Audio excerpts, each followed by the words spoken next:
അതൊക്കെ തന്നെയാണ്. അപ്പോൾ നമ്മളെല്ലാം ഭയങ്കര സന്തോഷത്തിലാണ്.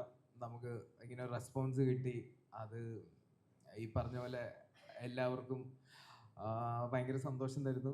അപ്പം നിങ്ങളും പടം കണ്ടവരുണ്ടായിരിക്കാം. എന്തെങ്കിലും ചോദിക്കാനുണ്ടെങ്കിൽ ചോദിക്കാം. ഞങ്ങളെല്ലാം മറ്റേ ഫുൾ ഒരു ഹൈയിലാണ് നിൽക്കുന്നത്.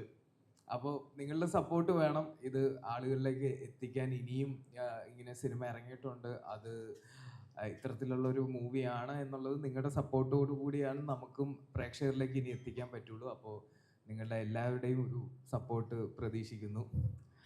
അല്ല വിനീതേട്ടാ? നമസ്കാരം. നമ്മളൊരു സിനിമ ഇറങ്ങിക്കഴിയുമ്പോൾ നമുക്ക് കിട്ടുന്ന ഏറ്റവും വലിയ സന്തോഷം എന്ന് പറയുന്നത് നമ്മുടെ ഇൻബോക്സിൽ സിനിമ കണ്ട ആളുകൾ അയക്കുന്ന മെസ്സേജുകളാണ്. അപ്പോൾ ആ രീതിയിൽ ഇപ്പോൾ എല്ലാ സമയവും ഓരോ സമയവും ഇൻസ്റ്റ ഓപ്പൺ ചെയ്യുമ്പോൾ നമുക്ക് കിട്ടുന്ന റെസ്പോൺസുകൾ വളരെ വളരെ പോസിറ്റീവും, ഈ സിനിമ കണ്ട് അവർക്ക് തോന്നിയ കാര്യങ്ങൾ അവർ അതിനകത്ത് ടൈപ്പ് ചെയ്ത് നമുക്ക് അയച്ചു തരുമ്പോൾ അത് എങ്ങനെയാണ് അത് എക്സ്പ്രസ് ചെയ്യേണ്ടതെന്ന് അറിയില്ല. അത്രയും സന്തോഷം തരുന്നൊരു സിനിമയാണ് സംഭവം നമ്മുടെ എല്ലാവരുടെയും സിനിമ ജീവിതത്തിൽ ഒരു വലിയ സംഭവമായി മാറിയിട്ടുണ്ട്. അതിന് ഒരുപാട് നന്ദി. അത് പ്രേക്ഷകരുടെ അടുത്തുകൊണ്ട് അതുപോലെ നിങ്ങളുടെ സപ്പോർട്ടും ഞങ്ങൾക്ക് വളരെയധികം ഗുണം ചെയ്തിട്ടുണ്ട്. തുടർന്നും എല്ലാ സപ്പോർട്ടും ഉണ്ടാകണം. Thank you. എന്തെങ്കിലും സിനിമ കണ്ടിട്ട് സിനിമയുമായി ബന്ധപ്പെട്ട എന്തെങ്കിലും ചോദ്യങ്ങളുണ്ടെങ്കിൽ ഞങ്ങളെല്ലാവരും ആൻസർ ചെയ്യാം. Thank you. നമ്മുടെ അസിൻകയാണ് നമ്മുടെ കൂടെ വേറൊരു മെയിൻ ക്യാരക്ടർ ചെയ്തത്. അസിൻക്ക്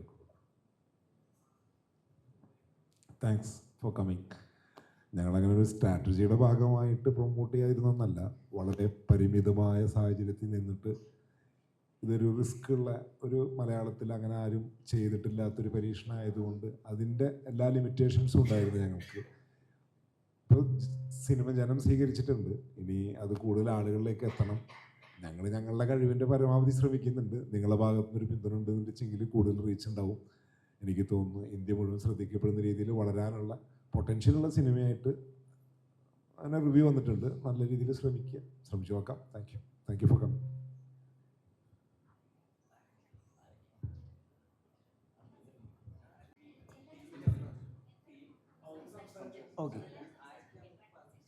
ഓക്കെ ടീമിനെ ജസ്റ്റ് ഒന്ന് പരിചയപ്പെടുത്താം. ഇപ്പോൾ നമ്മുടെ ഷോർട്ട് ഫിലിം ആയിരുന്നല്ലോ സിനിമയിലായിട്ടുള്ള ഒരു ചവിട്ടുവഴി. അപ്പോൾ ആ ഷോർട്ട് ഫിലിം ഇൻഡിപെൻഡൻറ്റ് എഡിറ്ററായിട്ടുള്ള ഫസ്റ്റ് മൂവിയാണ്. ഞാനിതിന് മുന്നേ സിനിമയിൽ അസിസ്റ്റൊക്കെ ചെയ്തിട്ടുണ്ട്, അങ്ങനെയാണ് വന്നത്. പിന്നെ കൂടുതലും ഷോർട്ട് ഫിലിംസ് അങ്ങനെയുള്ള കാര്യങ്ങളൊക്കെ ചെയ്തിട്ടാണ് ഞങ്ങൾ കൂടുതൽ ജിത്തു ചേട്ടൻ്റെ വർക്കുകൾ കൂടുതലും ഞാൻ തന്നെയാണ് ചെയ്തിട്ടുള്ളത്. അപ്പോൾ അങ്ങനെയാണ് വന്നത്. അപ്പം ഞങ്ങളുടെ ഷോർട്ട് ഫിലിം ഞാനാണ് എഡിറ്റ് ചെയ്തത്. അപ്പം സിനിമ വന്നപ്പോഴും അത് എന്നെ തന്നെ ഏൽപ്പിച്ചു. അത് വലിയൊരു ചലഞ്ചായിരുന്നു, പ്രത്യേകിച്ച് ഇങ്ങനെ സബ്ജക്റ്റ് ചെയ്യാന്നുള്ളത്. അത് നമ്മൾ സ്ക്രിപ്റ്റിലുള്ള സാധനങ്ങൾ നമുക്ക് വിഷ്വലായിട്ട് കിട്ടുമ്പോൾ അതേ നമ്മൾ സ്ക്രിപ്റ്റിൽ ഉദ്ദേശിച്ച അതേ രീതിയിൽ തന്നെ അത് പ്രേക്ഷകരിലേക്ക് എത്തിക്കുക എന്നുള്ള ഒരു സംഭവം ഉണ്ടല്ലോ. അപ്പോൾ അത് കൃത്യമായിട്ട് ചെയ്യാൻ പറ്റിയെന്നാണ് വിചാരിക്കുന്നത്. ഇപ്പം കിട്ടുന്ന റെസ്പോൺസൊക്കെ എങ്ങനെയാണ്, നല്ല റെസ്പോൺസാണ് കിട്ടുന്നത്. അപ്പം എല്ലാവർക്കും താങ്ക് യു. ഇനിയും മുന്നോട്ടും കൂടുതൽ സപ്പോർട്ട് ഉണ്ടാവണം. Thank you. ഷോർട്ട് ഫിലിമിൽ തന്നെ മ്യൂസിക്, പടത്തിൻ്റെയും മ്യൂസിക് ഭയങ്കര നന്നായിട്ട് നല്ല രീതിയിൽ എല്ലാ റിവ്യൂസിലും വരുന്നുണ്ട്. അതിൽ ചെയ്ത ആൾ തന്നെയാണ് ഗോഡ്വിൻ തോമസ്. ജിത്തു ഇത് പറഞ്ഞ പോലെ ഷോർട്ട് ഫിലിമൊക്കെ കഴിഞ്ഞിട്ട് സിനിമ അനൗൺസ് ചെയ്യുന്നതിന് മുന്നേ പകുതുക്ക വിളിച്ച് ജിത്തുവിൻ്റെ അടുത്ത് സംസാരിച്ച് കഴിഞ്ഞിട്ട് ജിത്തു എന്നെ വിളിച്ചു. സിനിമ ഇങ്ങനെ ഓൺ ആവുന്നുണ്ട്, അത് ചെയ്യാൻ കോൺഫിഡൻസ് ഉണ്ടോയെന്ന് ചോദിച്ചു. അപ്പോൾ ഞാൻ ചോദിച്ചു എന്നെ വെച്ച് ചെയ്യാൻ ജിത്തുവിന് കോൺഫിഡൻസ് ഉണ്ടോയെന്ന് ചോദിച്ചു. ഉണ്ടെന്ന് പറഞ്ഞു. അത് കഴിഞ്ഞ് പിന്നെ ഞങ്ങൾ പിന്നെ ഉള്ള കമ്മ്യൂണിക്കേഷൻ കാര്യങ്ങൾ, പിന്നെ ഞങ്ങൾ വർക്ക് ചെയ്ത് ഒന്നിച്ചായിരുന്നു. ഞാൻ എഡിറ്റർ, നമ്മുടെ ചീഫ് ഉണ്ടായിരുന്നു, പിന്നെ ജിത്തു ഞങ്ങളൊരു വീടെടുത്തിട്ടായിരുന്നു ഇതിൻ്റെ വർക്ക് ചെയ്തത്. ആ ഒരു വർക്ക് സ്പേസിൽ ഉണ്ടായിരുന്ന ഒരു കമ്മ്യൂണിക്കേഷൻ്റെയും കാര്യങ്ങളുടെയും ഒക്കെയാണ് ഇപ്പം പടം ഇത്ര നല്ലൊരു ഔട്ട്പുട്ടായിട്ട് വന്നേക്കുന്നത്. അപ്പം അത്രയേ ഉള്ളൂ പറയാം. വിഷ്ണുവിനെ പ്രത്യേകിച്ച് ഇൻട്രൊഡ്യൂസ് ചെയ്യേണ്ട ആവശ്യമില്ല. ഞങ്ങളുടെ സിനിമയുടെ ഹാർട്ട് ആൻഡ് സോൾ സൗണ്ടാണ്. വിഷ്ണുവാണ് സൗണ്ട് ഡിസൈൻ ചെയ്തിരിക്കുന്നത്. ഒരുപാട് സപ്പോർട്ട് ചെയ്തിട്ടുണ്ട് വിഷ്ണു പ്ലീസ്. എല്ലാവർക്കും നമസ്കാരം. ശരിക്കും ഒരുപാട് സന്തോഷമുണ്ട് പടത്തിൻ്റെ ഇപ്പോൾ ഓഡിയൻസിൽ നിന്ന് കിട്ടുന്ന ഈ ഒരു റെസ്പോൺസ്. ഇന്നലെ ഞങ്ങൾ തിയേറ്റേഴ്സിലെല്ലാം പോയിരുന്നു. അപ്പോൾ നേരിട്ട് ആ റെസ്പോൺസ് ശരിക്കും ഫീൽ ചെയ്ത് കഴിയുമ്പോൾ അതെപ്പോഴും എല്ലാ സിനിമയിലും കിട്ടുന്ന ഒരു ഫീലല്ല. അപ്പോൾ നമ്മളെല്ലാവരും അസ്കർ പറഞ്ഞ പോലെ ആ ഹൈയിലാണ്. എല്ലാവരുടെയും മുഖത്തുള്ള ഒരു സന്തോഷം, ഹോൾ ടീം ആ ഹാപ്പിനെസ് ഫീൽ ചെയ്ത് ഷെയർ ചെയ്യുന്ന ഒരു മൊമെൻറ്റ് എനിക്ക് ഇവരോട് ജോയിൻ ചെയ്തതിൽ ഏറ്റവും ഹാപ്പി ആയിട്ടുള്ള, വർക്ക് ചെയ്യുമ്പോൾ എല്ലാ കാര്യങ്ങളും സന്തോഷം തന്നെയായിരുന്നു, പക്ഷേ ഓഡിയൻസ് അത് ഏറ്റെടുത്തു എന്നുള്ളൊരവസ്ഥ ഉണ്ടായി എന്നുള്ളത് ഭയങ്കര സന്തോഷമുള്ളൊരു കാര്യമാണ്. അപ്പോൾ നീ പറഞ്ഞ പോലെ എന്തെങ്കിലും ചോദ്യങ്ങളൊക്കെ ഉണ്ടെങ്കിൽ ഉത്തരം നൽകാൻ ശ്രമിക്കാം. അടുത്തായിട്ട് നമ്മുടെ DOP നവീൻ. ഹലോ, നമസ്കാരം. ഞാൻ നവീൻ നാജോസ്, മൂവിയുടെ സിനിമാറ്റോഗ്രാഫറാണ്. അപ്പം ഡെഫിനറ്റ്ലി സ്ക്രിപ്റ്റ് വായിക്കുമ്പോൾ തന്നെ നമ്മളെല്ലാവരും ഇമാജിൻ ചെയ്യുമ്പം ഇതൊരു 90% ഒരു കാർഡ് റിലേറ്റഡ് സബ്ജക്റ്റ് തന്നെയാണ്. ആസ് എ സിനിമാറ്റോഗ്രാഫറാണ് നമ്മുടെ ഏറ്റവും ആഗ്രഹമാണ് ഓരോ ഫ്രെയിം വെക്കുമ്പോൾ അത് ഓൺ ദ ബിഗ് സ്ക്രീൻ എങ്ങനെ കാണും എന്നുള്ളതാണ് നമ്മളിപ്പോൾ ഇമാജിൻ ചെയ്യുന്നത്. സോ ഡെഫിനറ്റ്ലി സംഭവം ഈസ് എ സിനിമാറ്റിക് എക്സ്പീരിയൻസ്. കാരണം നമ്മൾ ഒരു ഡിസ്ട്രാക്ഷൻ ഇല്ലാണ്ട് അങ്ങനത്തെ ഒരു സബ്ജക്റ്റുമാണ് ഇത് പറയുന്നത്. സോ ആ ബിഗ് സ്ക്രീൻ എക്സ്പീരിയൻസ് എല്ലാവർക്കും കിട്ടണം എന്നുള്ള ആഗ്രഹത്തിലാണ് നമ്മൾ ഓരോ ഫ്രെയിം വെക്കുമ്പോഴും എൻ്റെ മനസ്സിലുള്ളത്. അപ്പം ഞങ്ങളുടെ ഏറ്റവും വലിയ വിഷമമായിരുന്നു ഈ പടം ഇറങ്ങിയിട്ട് ഇത് അറിയാണ്ട് പോവോ, ആരെങ്കിലും ഇത് കാണാണ്ട് പോവോ, അല്ലെങ്കിൽ നമുക്കറിയാം കുറേ പടങ്ങളുണ്ട് ഇറങ്ങും ആരും അറിയില്ല, അത് മുങ്ങിപ്പോവും, പിന്നെ OTT വരുമ്പോഴായിരിക്കും അത് വീണ്ടും ചർച്ച ചെയ്യുന്നത്. സോ ഡെഫിനറ്റ്ലി അത് ഈ പടത്തിന് സംഭവിക്കില്ലെന്ന് ഞങ്ങൾ ഫ്രം ദി ഹാർട്ട് ആഗ്രഹിക്കുന്നുണ്ട്. ആൻഡ് ഡെഫിനറ്റ്ലി അതിന് ഓപ്പോസിറ്റ് ആയിട്ട് തന്നെ ഭയങ്കര റെസ്പോൺസ് ഇപ്പോൾ കയറി തുടങ്ങുന്നുണ്ട്. സോ അത് that should continue, that should go higher എന്നുള്ള ആഗ്രഹത്തിലാണ് ഇപ്പോഴും നിൽക്കുന്നത്. So definitely, please do watch it in the big screen as soon as possible. You won't be disappointed. Thank you so much. ഇപ്പം നവീൻ പറഞ്ഞതിൻ്റെ കൂടെ സെയിം കാര്യം തന്നെയാണ്. ഈ പടത്തിൽ ശരിക്കും പറഞ്ഞു കഴിഞ്ഞാൽ ഒരു ബിഗ് സ്ക്രീൻ വാച്ച് ഡിമാൻഡ് ചെയ്യുന്നൊരു പടമാണ്. അപ്പം ആൾക്കാരിലേക്ക് നമ്മളിതിൻ്റെ ഒരു സിനിമാറ്റിക് എക്സ്പീരിയൻസ് എത്തിക്കുക എന്നുള്ളതിനകത്ത് നമ്മൾ ഒരുപാട് കാര്യങ്ങൾ ചെയ്തിട്ടുണ്ട്. ചിലപ്പോൾ അതൊരു OTT-യിലേക്ക് എത്തിക്കഴിയുമ്പോൾ ഒരു ചെറിയ സ്ക്രീനിൽ ഇപ്പോൾ തിയേറ്ററിൽ കിട്ടുന്ന ആ ഒരു എക്സ്പീരിയൻസ് ഉണ്ടായിട്ടില്ല. സോ ഇപ്പം ഇത് കാണണം എന്ന് ആഗ്രഹം തോന്നുന്നവർ തിയേറ്ററിൽ തന്നെ പോയി കണ്ടാൽ നന്നായിരിക്കും. അടുത്ത മെൽബിൻ, നമ്മുടെ പടത്തിൻ്റെ ചീഫ് അസോസിയേറ്റ് ഡയറക്ടറാണ്. ഈ പടം ഞാൻ ചിന്തിച്ച് തുടങ്ങുന്ന സമയം തൊട്ട് ഈ നിമിഷം വരെ എൻ്റെ കൂടെയുള്ള ആളാണ്. എൻ്റെ പേര് മെൽബിൻ എന്നാണ്. ഞാൻ ഈ പടത്തിൻ്റെ ചീഫാണ്. ഞാൻ ആദ്യമായിട്ടാണ് ചീഫായിട്ടൊരു പടത്തിൽ വർക്ക് ചെയ്യുന്നത്. അപ്പോൾ ഞാനും ജിത്തു ആക്ച്വലി ഒരു നാട്ടുകാരാണ്. ഒരു 4 കിലോമീറ്റർ വ്യത്യാസമേ ഉള്ളൂ ഞങ്ങൾ വീട് തമ്മിൽ. അപ്പം ഇതിൻ്റെ ഒരു ആദ്യത്തെ ദിവസം മുതൽ അവസാനത്തെ ദിവസം വരെ ഞങ്ങൾ ഒന്നിച്ചുണ്ടായിരുന്നു. എല്ലാ അപ്സ് ആൻഡ് ഡൗൺസിലും ഞങ്ങൾ ഒന്നിച്ചുണ്ടായിരുന്നു.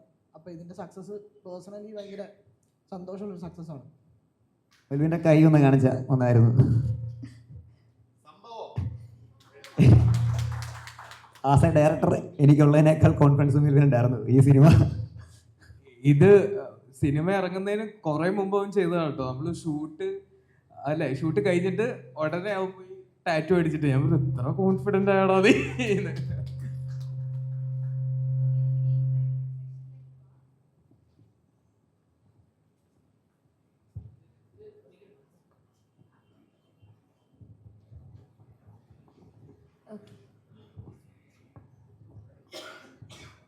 Director hello, first of all congrats. വലിയൊരു വിജയമായിക്കൊണ്ടിരിക്കുകയാണ്. എല്ലായിടത്തും നല്ല അഭിപ്രായങ്ങൾ വരുന്നു. എൻ്റെ ക്വസ്റ്റ്യൻ എന്ന് വെച്ചാൽ, അന്ന് ആ ഷോർട്ട് ഫിലിം ചെയ്യുന്ന സമയത്ത് എപ്പോഴും എക്സ്പെക്ട് ചെയ്തിട്ട് ഇതൊരു ഫീച്ചർ ഫിലിമായിട്ട് മാറും, അല്ലെങ്കിൽ ഇത്ര നല്ലൊരു കാസ്റ്റ് ആൻഡ് ക്രൂ ആയിട്ട് ഈ പടം വർക്കൗട്ട് ചെയ്തെടുക്കാൻ പറ്റുമെന്ന് അങ്ങനെ പ്രതീക്ഷിച്ചിരുന്നു ആ സമയത്ത്? ആക്ച്വലി ഷോർട്ട് ഫിലിം ചെയ്ത് തന്നെ ഞാൻ ആരും അസിസ്റ്റ് ചെയ്തിട്ടില്ല. അപ്പം അസിസ്റ്റ് ചെയ്യാൻ വേണ്ടി കുറേ ട്രൈ ചെയ്തു. പക്ഷേ അറിയാമല്ലോ, മീൻസ് ഓൾറെഡി ഒരു സ്ക്രിപ്റ്റ് ആവുന്ന സമയം തൊട്ടേ ഒരു ഡയറക്ടറുടെ കൂടെ ഒരു ടീം ഉണ്ടാവും. അപ്പോൾ ആ ടീമിലോട്ട് എൻ്റർ ചെയ്യാൻ നമുക്ക് പറ്റുന്നുണ്ടായിരുന്നില്ല. പിന്നെ ഞാൻ ഒരു എന്താ പറയുക ബാങ്കിങ് ഫീൽഡിലാണ് വർക്ക് ചെയ്തിരുന്നത്. പിന്നെ നമുക്ക് എന്താ പറയുക എങ്ങനെ എത്തിപ്പെടാം എന്നുള്ളൊരു ഉദ്ദേശത്തിലാണ് ഷോർട്ട് ഫിലിംസ് ചെയ്തത്.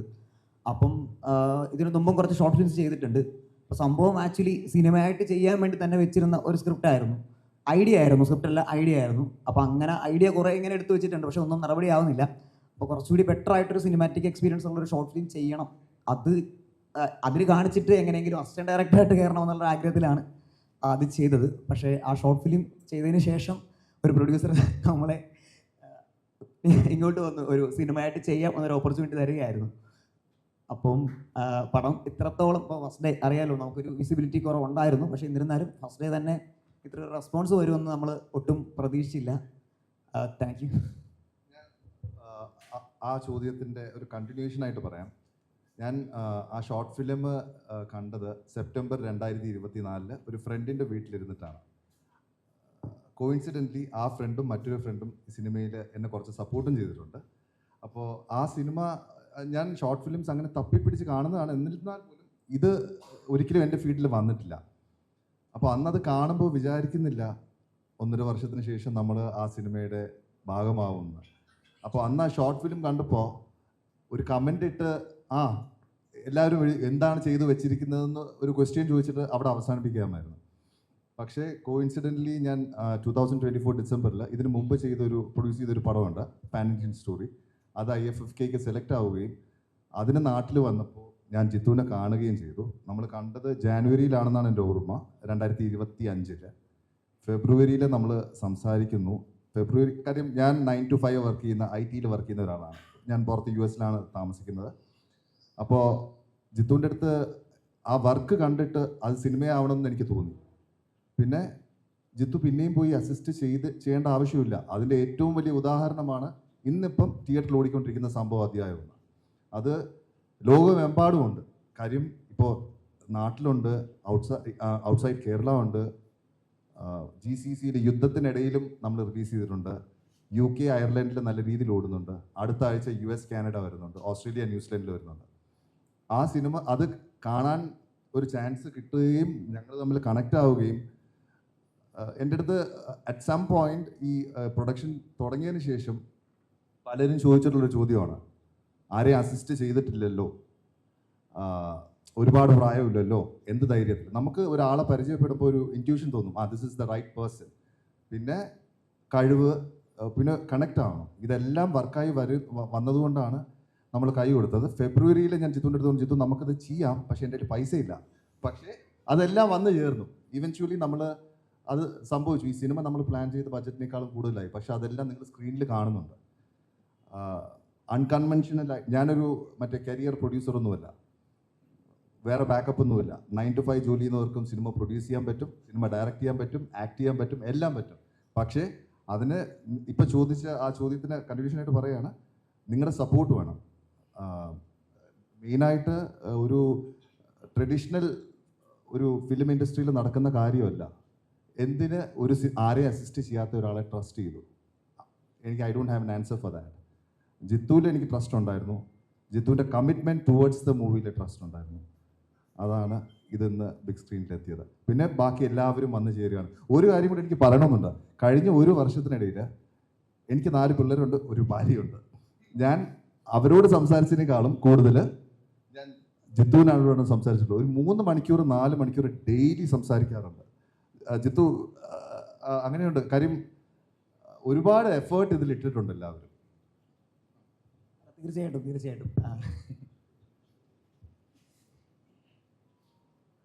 Okay, thank you.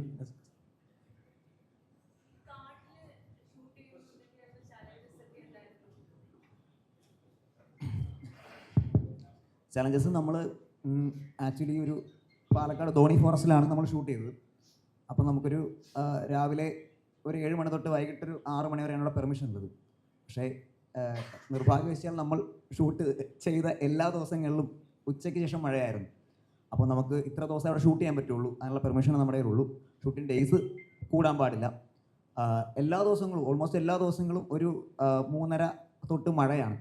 അപ്പോൾ ആ സമയത്ത് നമ്മളെങ്ങനെ ആ പ്ലാൻ ചെയ്ത ഡേയ്സിൽ നമുക്ക് എങ്ങനെ ഷൂട്ട് ചെയ്യാൻ പറ്റിയെന്ന് വെച്ചിട്ടുണ്ടെങ്കിൽ നമ്മുടെ ടീം എല്ലാം സപ്പോർട്ട് ചെയ്ത് നിന്നു. അതായത് ഓരോ ദിവസവും ഷൂട്ടിന് മുമ്പേ നമ്മൾ സ്ക്രിപ്റ്റ് ലോക്കാവുന്ന സമയം തൊട്ടേ ഞാൻ DOP ചീഫ് അസിസ്റ്റന്റ് ഡയറക്ടർ നമ്മൾ ഒരുമിച്ചിരുന്നിട്ട് കൃത്യമായിട്ടുള്ള പ്ലാനിങ് ഉണ്ടായിരുന്നു. ഇന്നതാണ് വേണ്ടത്, ഇതെങ്ങനെ ഇമ്പ്രൂവ് ചെയ്യാം. അവിടെ എന്താ പറയുക, സ്പോട്ടിൽ നമുക്ക് ഡിസ്കഷൻസിൽ ടൈം കളയാതെ പ്രോപ്പർ പ്ലാനോടുകൂടി നമുക്ക് പോയി ഷൂട്ട് ചെയ്യാൻ പറ്റും. അപ്പോൾ അങ്ങനെയാണ് ആ ചലഞ്ചസ് ഒരു പരിധി വരെ നമ്മൾ മറികടന്നത്. ഇതിനെപ്പറ്റി കുറച്ചുകൂടി ഡീറ്റെയിൽ ആയിട്ട് DOPക്ക് പറയാൻ പറ്റുമെന്ന് വിശ്വസിക്കുന്നു ഞാൻ. അല്ല, ബേസിക്കലി നേരത്തെ പറഞ്ഞ പോലെയാണ് ഇത്. ഭയങ്കര നമ്മുടെ ഈ കഥ ആവശ്യപ്പെടുന്ന ഡെഫിനറ്റ്ലി ഇൻസൈഡ് ഭയങ്കര ഡെൻസ് ഫോറസ്റ്റ് ആണ്. അപ്പോൾ നമുക്ക് ഒരിക്കലും ഒരു റോഡ് സൈഡിലുള്ള ഒരു കാട് ഏരിയയിൽ നമുക്ക് ചീറ്റ് ചെയ്ത് അങ്ങനെ ഒത്തിരി പറ്റത്തില്ല. So most of the time നമ്മൾ ഭയങ്കരമായിട്ട് ട്രാവൽ ചെയ്തു. ഒത്തിരി എക്വിപ്മെൻറ്റ്സ് എല്ലാം എടുത്തുകൊണ്ട് തന്നെ deep into the forest തന്നെ പോയിട്ടാണ് വിത്ത് പെർമിഷൻ നമ്മൾ എടുക്കുന്നത്. അപ്പോൾ എപ്പോഴുള്ളൊരു പ്രോബ്ലം ആയിരുന്നു ഈ വെതറിൻ്റെ കണ്ടിന്യൂറ്റിയുടെ പ്രശ്നം. അപ്പോൾ ചില സീനുകളൊക്കെ ഓർക്കും, നമ്മൾ ഓൾറെഡി മഴയത്ത് എടുത്ത സീനുകൾ അടുത്ത ദിവസം എടുക്കാൻ പോകുമ്പോൾ വെയിലായിരിക്കും. അപ്പം ഡെഫിനറ്റ്ലി നമുക്കത് കണ്ടിന്യൂ ചെയ്യാൻ പറ്റില്ല. സോ ആർട്ടിസ്റ്റിൻ്റെ ഒരു സപ്പോർട്ട് കൂടിയാണ്. ആർട്ടിസ്റ്റ് എല്ലാം റെഡി ആയിരിക്കും. മഴയാണെങ്കിൽ നമ്മൾ പോയി മഴയുള്ള സീൻ കണ്ടിന്യൂ ചെയ്യും, വെയിലാണെങ്കിൽ പോയി വെയിലുള്ള സീൻ. അങ്ങനെ എല്ലാവരുടെയും ഒരു കോപ്പറേഷൻ നമുക്ക് ഭയങ്കരമായിട്ട് ഈസി ആയിട്ട് ഇത് എക്സിക്യൂട്ട് ചെയ്തെടുക്കാൻ പറ്റി.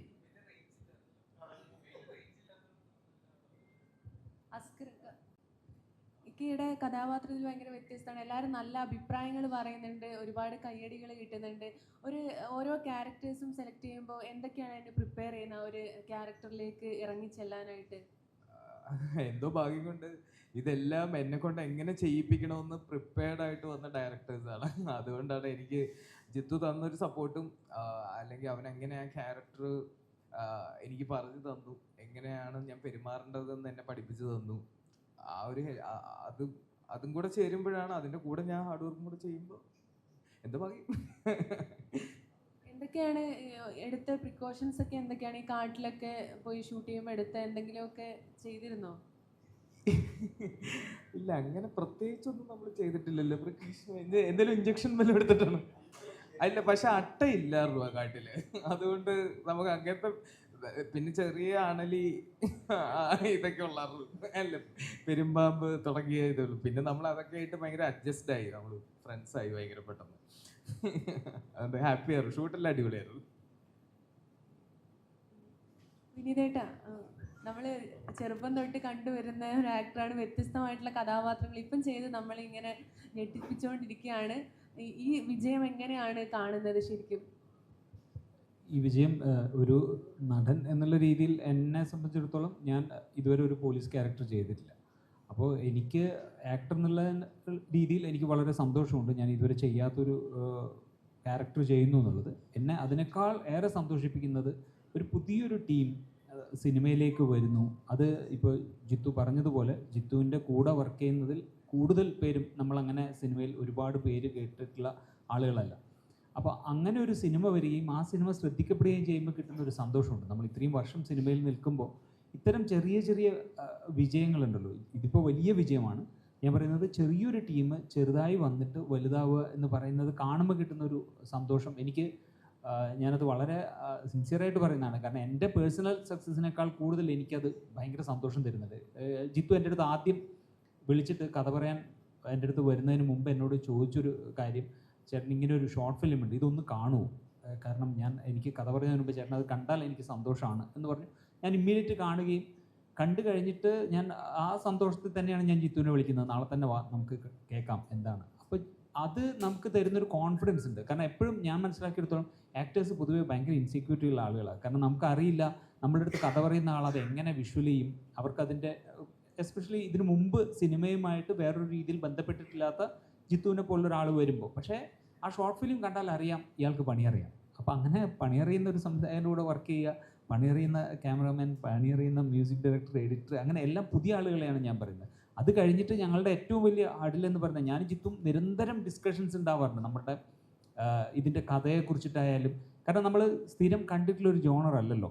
അപ്പോൾ ഫസ്റ്റ് ജിത്തു വന്ന് എൻ്റെ അടുത്ത് ഈ സ്ക്രീൻ പ്ലേ നെറേറ്റ് ചെയ്ത് കഴിഞ്ഞപ്പോൾ പൊതുവേ ഞാൻ എക്സ്പ്ലോർ ചെയ്തിട്ടില്ലാത്തൊരു ജോണറാണ് ഈ സിനിമ. എനിക്കങ്ങനെ ഇത്തരം സിനിമകൾ ഞാൻ അധികം കണ്ടിട്ടില്ല, ഡാർക്ക് പോലുള്ള സീരീസുകൾ ഞാൻ കണ്ടിട്ടില്ല.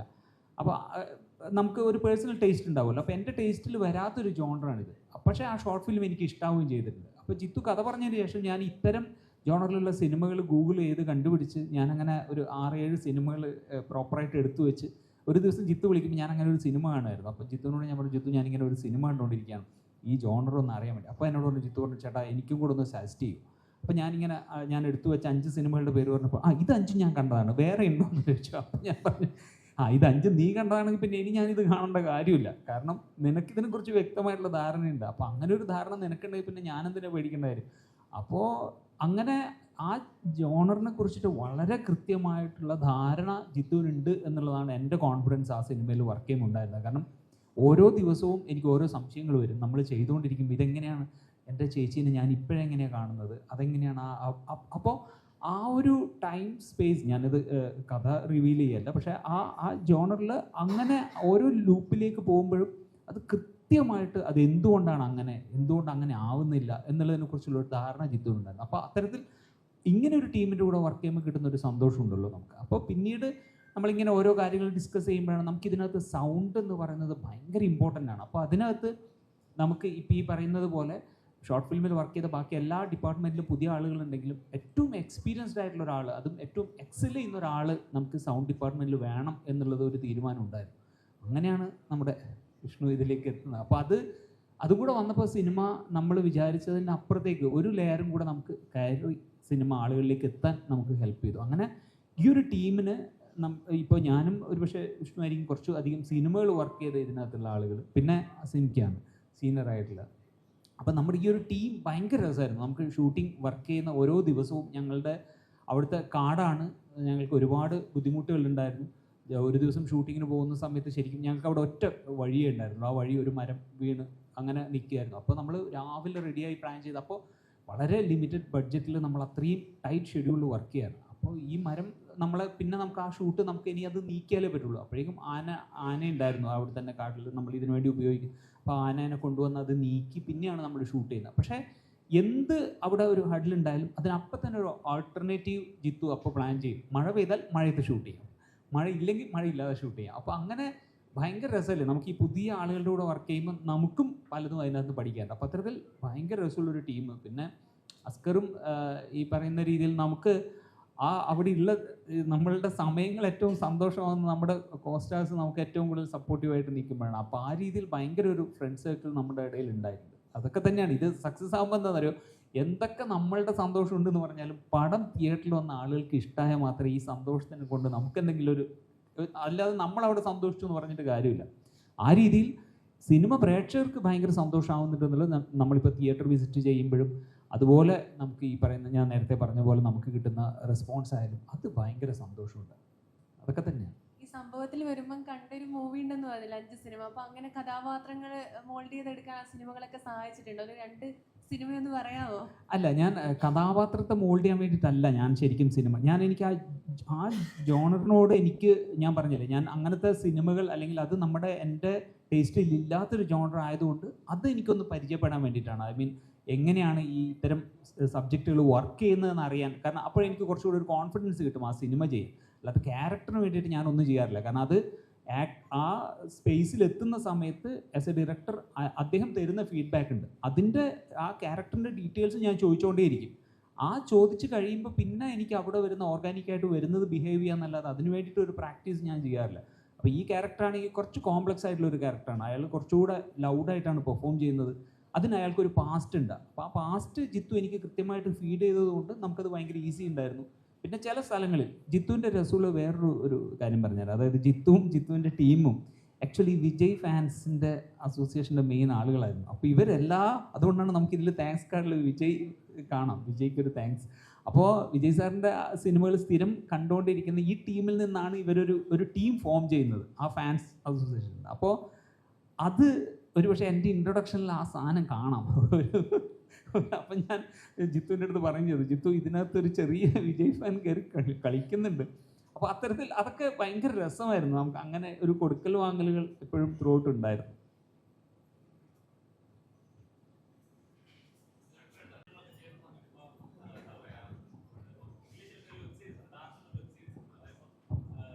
നമ്മളെ തന്നെ ഒരേ ക്യാരക്ടേഴ്സ് തന്നെ പലതായിട്ട് വന്ന് ഇരിക്കുന്ന പ്രേക്ഷകനെ കൺഫ്യൂസ് ചെയ്ത് നമ്മളിപ്പോൾ എവിടെയാണ്, ഇതിപ്പോൾ എന്താണ്, ഇത് തമ്മിലുള്ള ലിങ്ക് എന്താണ്.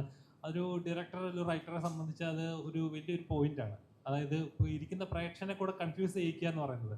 അപ്പം പിന്നെ ചിലപ്പോൾ രണ്ടാമതൊന്നുകൂടെ ടിക്കറ്റ് എടുത്ത സിനിമ കാണേണ്ടി വരുമായിരിക്കും അങ്ങനെ എന്താണ് അറിയാനായിട്ട്. അപ്പം സംഭവത്തിനകത്തും അതേപോലെ തന്നെ ഇപ്പോൾ അധ്യായം 1 അധ്യായം 2 ഒരു ഇതിട്ടൊരു സഡനായിട്ട് നിർത്തുമായിരുന്നു ഇനി എന്താണെന്നുള്ളത്. ശരിക്കും ഓൾറെഡി അതെല്ലാം സെറ്റാണോ അധ്യായം 2 ഇതിനു മുമ്പ് എന്തെങ്കിലുമൊക്കെ പ്രിപ്പയർ ചെയ്തിട്ടുണ്ടായിരുന്നു? എൻ്റെ പ്രേക്ഷകൻ ഇങ്ങനെ എൻഗേജ് ആയിക്കണം അല്ലെങ്കിൽ ഇങ്ങനെ കൺഫ്യൂസ്ഡ് ആക്കണം എന്നുള്ളത്? തീർച്ചയായിട്ടും ഉണ്ടായിരുന്നു. ഇപ്പം എന്താ പറയുക, നമ്മൾ ഒരു സിനിമ കണ്ട് തിയേറ്ററിൽ നിന്ന് ഇറങ്ങിക്കഴിഞ്ഞാലും കുറച്ച് നേരത്തെയെങ്കിലും ആ സിനിമയെപ്പറ്റി ആൾക്കാരൊന്ന് തിങ്ക് ചെയ്യണം അല്ലെങ്കിൽ സംസാരിക്കണം. അങ്ങനെയുള്ള സിനിമകൾ പേഴ്സണലി എനിക്ക് ഭയങ്കര ഹൈ തരാറുണ്ട് അങ്ങനത്തെ സിനിമകൾ. ബ്രോ പറഞ്ഞതുപോലെ ഡാർക്ക് സീരീസ് എനിക്ക് ഭയങ്കര ഇഷ്ടപ്പെട്ട ഒരു സീരീസാണ്. അതുപോലെ ലോസ്റ്റ് ഭയങ്കര ഇഷ്ടപ്പെട്ട ഒരു സീരീസാണ്. നിങ്ങൾക്കറിയാം, ഇപ്പോൾ ഷോർട്ട് ഫിലിമിലാണെങ്കിലും ഇപ്പോൾ സിനിമയിലാണെങ്കിലും അതിൻ്റെ ഒരു ഇൻഫ്ലുവൻസ് ഉറപ്പായിട്ടും ഉണ്ട്, അതിൻ്റെ ഒരു ഇൻസ്പിറേഷൻസ് ഉറപ്പായിട്ടും ഉണ്ട്. അപ്പോൾ തീർച്ചയായിട്ടും അത്തരത്തിലുള്ള സിനിമകൾ നമുക്ക് ജസ്റ്റ് കണ്ട് കഴിഞ്ഞ് അവിടെ വിട്ടിട്ട് പോകുന്ന സിനിമകളല്ലാതെ കണ്ടു കഴിഞ്ഞ് കുറച്ച് നേരത്തെങ്കിലും നമ്മുടെ കൂടെ ട്രാവൽ ചെയ്യുന്ന സിനിമകൾ ചെയ്യണം എന്നൊരു ആഗ്രഹമുണ്ട് ആക്ച്വലി. സെക്കൻഡ് പാർട്ടിലേക്ക് എങ്ങനെയായിരിക്കും? സെക്കൻഡ് പാർട്ടിൻ്റെ റൈറ്റിംഗ് പരിപാടികൾ നടക്കുന്നുണ്ട്. അപ്പോൾ ഒന്നും ഒരു സ്ക്രിപ്റ്റ് ഫോർമാറ്റിലോട്ടായിട്ടില്ല. ഐഡിയാസ് ആണ് ഇങ്ങനെ ജസ്റ്റ് നോക്കിക്കൊണ്ടിരിക്കുന്നു, പക്ഷേ ചെയ്യും.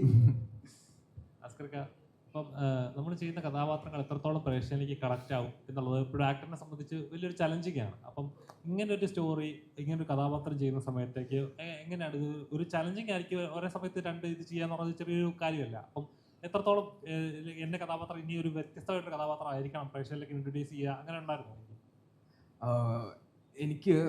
എനിക്ക് ആദ്യമേ ജിത്തു ഇതിൻ്റെ സ്ക്രിപ്റ്റ് തന്നപ്പോൾ ഞാൻ ഇത്രയും പ്രോപ്പർ ഒരു സ്ക്രിപ്റ്റ് ഇതിനു മുമ്പ് ഞാൻ വായിച്ചിട്ടില്ല. കാര്യം അതിൽ ഫുൾ ഡീറ്റെയിൽഡ് ആയിട്ടാണ് എഴുതിയേക്കുന്നത്. അത് വായിച്ചു കഴിഞ്ഞിട്ട് എനിക്ക് വേറെ ഒരു കൺഫ്യൂഷൻ ഇല്ല. ഇത് ഈ ക്യാരക്ടറിൻ്റെ മൂഡ് എന്താണ്, ഇത് അത്രയും ഡീറ്റെയിൽ ആയിരുന്നു ആ സ്ക്രിപ്റ്റ്. അപ്പം അത് കഴിഞ്ഞിട്ട് ഈ പറഞ്ഞ പോലെ പിന്നെ ജിത്തുമായിട്ട് സംസാരിക്കുമ്പോഴും ഈ 5 മണിക്കൂറും ഈ 2 മണിക്കൂറും കഴിഞ്ഞിട്ട് ഒരു അരമണിക്കൂർ ഞാൻ ജിത്തു സംസാരിക്കുമ്പോഴത്തേക്ക് ജിത്തു എനിക്ക് കറക്റ്റ് ഒരു ക്ലാരിറ്റി, ഇതാണ് പരിപാടി, ഇത്രയും മതി, ബാക്കി നമുക്ക് സെറ്റ് വന്ന് പൊളിക്കാം എന്നുള്ളൊരു മൂടാറ്.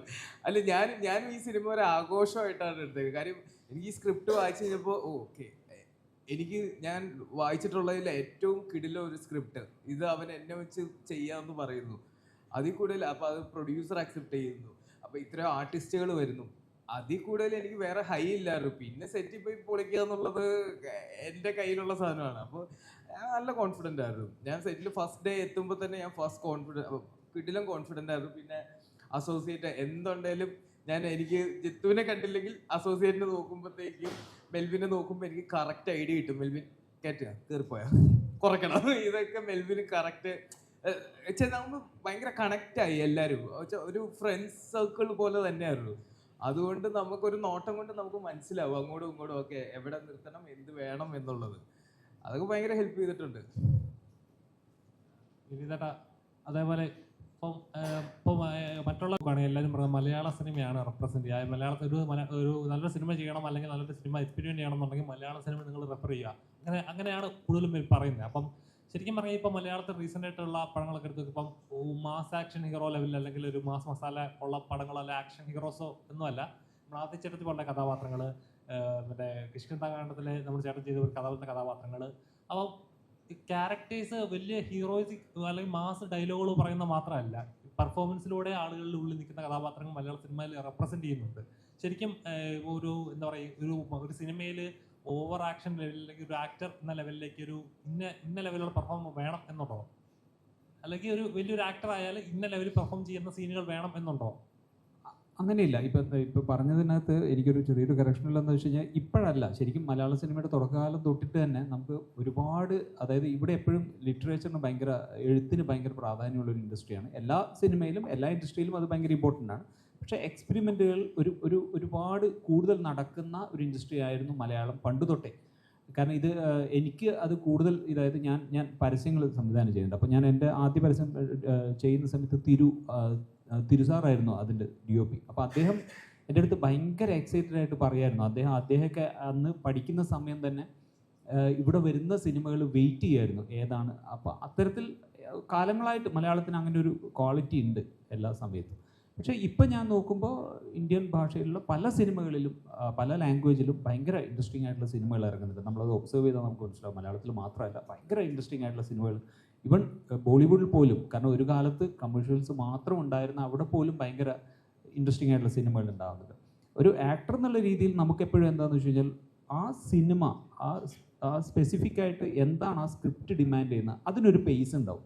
അതിനൊരു ആ ഡയറക്ടർ കൺസീവ് ചെയ്തിരിക്കുന്ന ഒരു ക്യാരക്ടർ ഏത് മീറ്ററിൽ പെർഫോം ചെയ്യണം എന്നുള്ളത് ആ സബ്ജക്റ്റാണ് അത് ഡിസൈഡ് ചെയ്യുന്നത്. ഇപ്പോൾ ഞാൻ ഡിയർ ഫ്രണ്ട് എന്ന് പറയുന്ന ഒരു സിനിമ ഞാൻ ഡയറക്റ്റ് ചെയ്യുന്ന സമയത്ത് ഡിയർ ഫ്രണ്ടിൻ്റെ ഒരു പേസിങ് നമുക്ക് ആദ്യമേ ഇങ്ങനെ ആയിരിക്കണം ഇത് പ്ലേസ് ചെയ്യപ്പെടേണ്ടത്.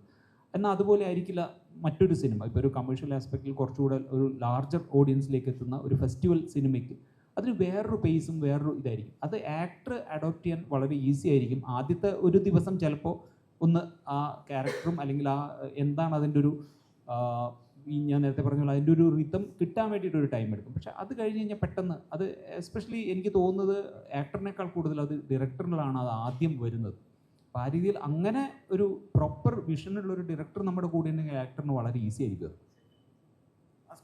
പറയുമ്പോൾ ആസിഫിക്ക് ഒരു വീഡിയോ എടുക്കുന്ന ഒരു വീഡിയോ ഭയങ്കര വൈറലാണ്. അപ്പോൾ അതിനിടയിൽ കമൻസിൽ ശ്രദ്ധിക്കുമ്പോൾ ജീവിതത്തിൽ അപ്സ് ആൻഡ് ഡൗൺസിൽ ഇതുപോലെ ചേർത്ത് നിർത്തുന്ന ഒരു ഇക്ക ജീവിതത്തിൽ ഉണ്ടാവണമെന്ന് പണ്ട് ഭയങ്കര കമൻസ് വരുന്നുണ്ട് സോഷ്യലി.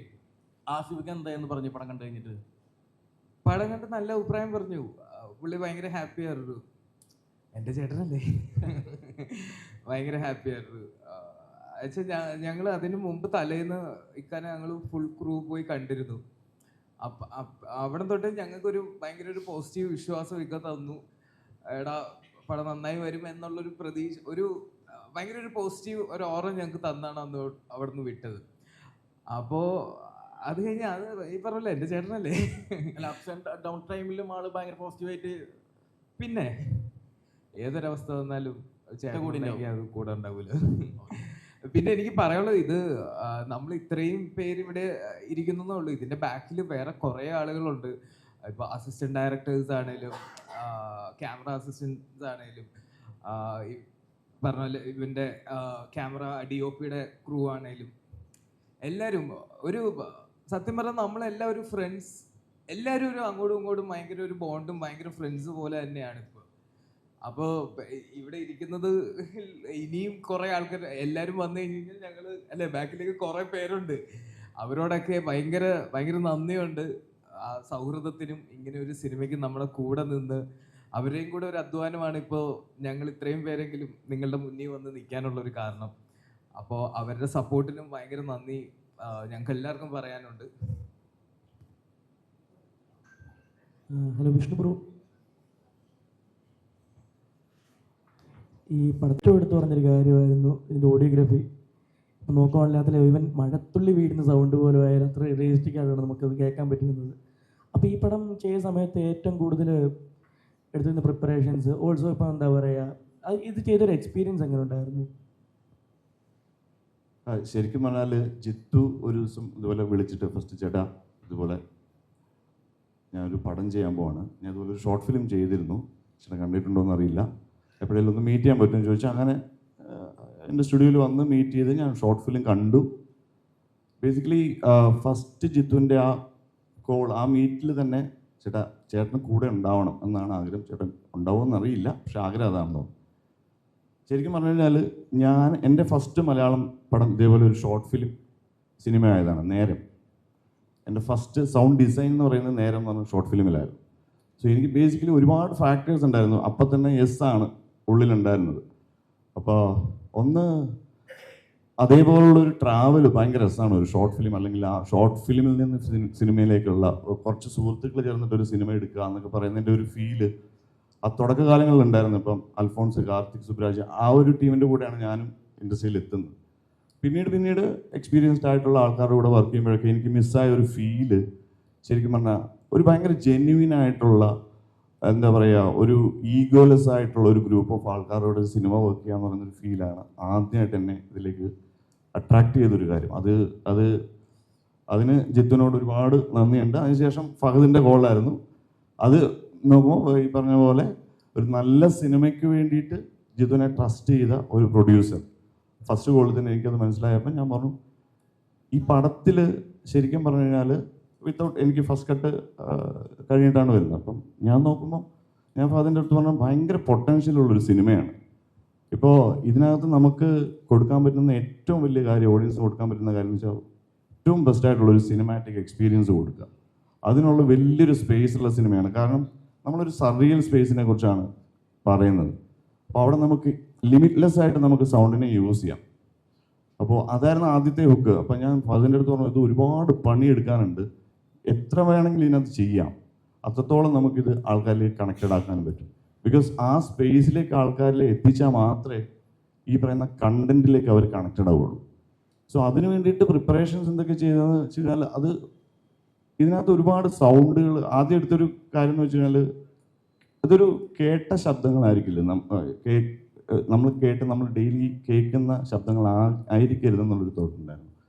പിന്നീട് ഒരുപാട് ശബ്ദങ്ങൾ ഒരുപാട് സിംഗിൾ സൗണ്ടുകൾ യൂസ് ചെയ്തിട്ടുണ്ട്. ഈ ഓരോ സൗണ്ടിനും ഓരോരോ ഉദ്ദേശങ്ങളുണ്ട്. ചെറിയ ചെറിയ ശബ്ദങ്ങളാണെങ്കിൽ പോലും ആ സ്പേസ് നമുക്ക് ഫീൽ ചെയ്യുക എന്നുള്ളൊരു ഫോക്കസ് ആയിരുന്നു ഉണ്ടായിരുന്നു. ഇപ്പം ചിലപ്പം തണ്ടറിൻ്റെ സൗണ്ട് ആയിരിക്കും. അത് തണ്ടർ ശരിക്കും നിങ്ങൾക്കത് എക്സ്പീരിയൻസ് ചെയ്യാനേ പറ്റുള്ളൂ, അത് പിക്ക് ചെയ്തെടുത്ത് ഫീൽ ചെയ്യാൻ പറ്റില്ല. ബട്ട് നമ്മളതിനെ ഇതുവരെ കേൾക്കാത്ത ഒരു ലെയറും അതിൻ്റെ കൂടെ ആഡ് ചെയ്തിട്ടുണ്ട്.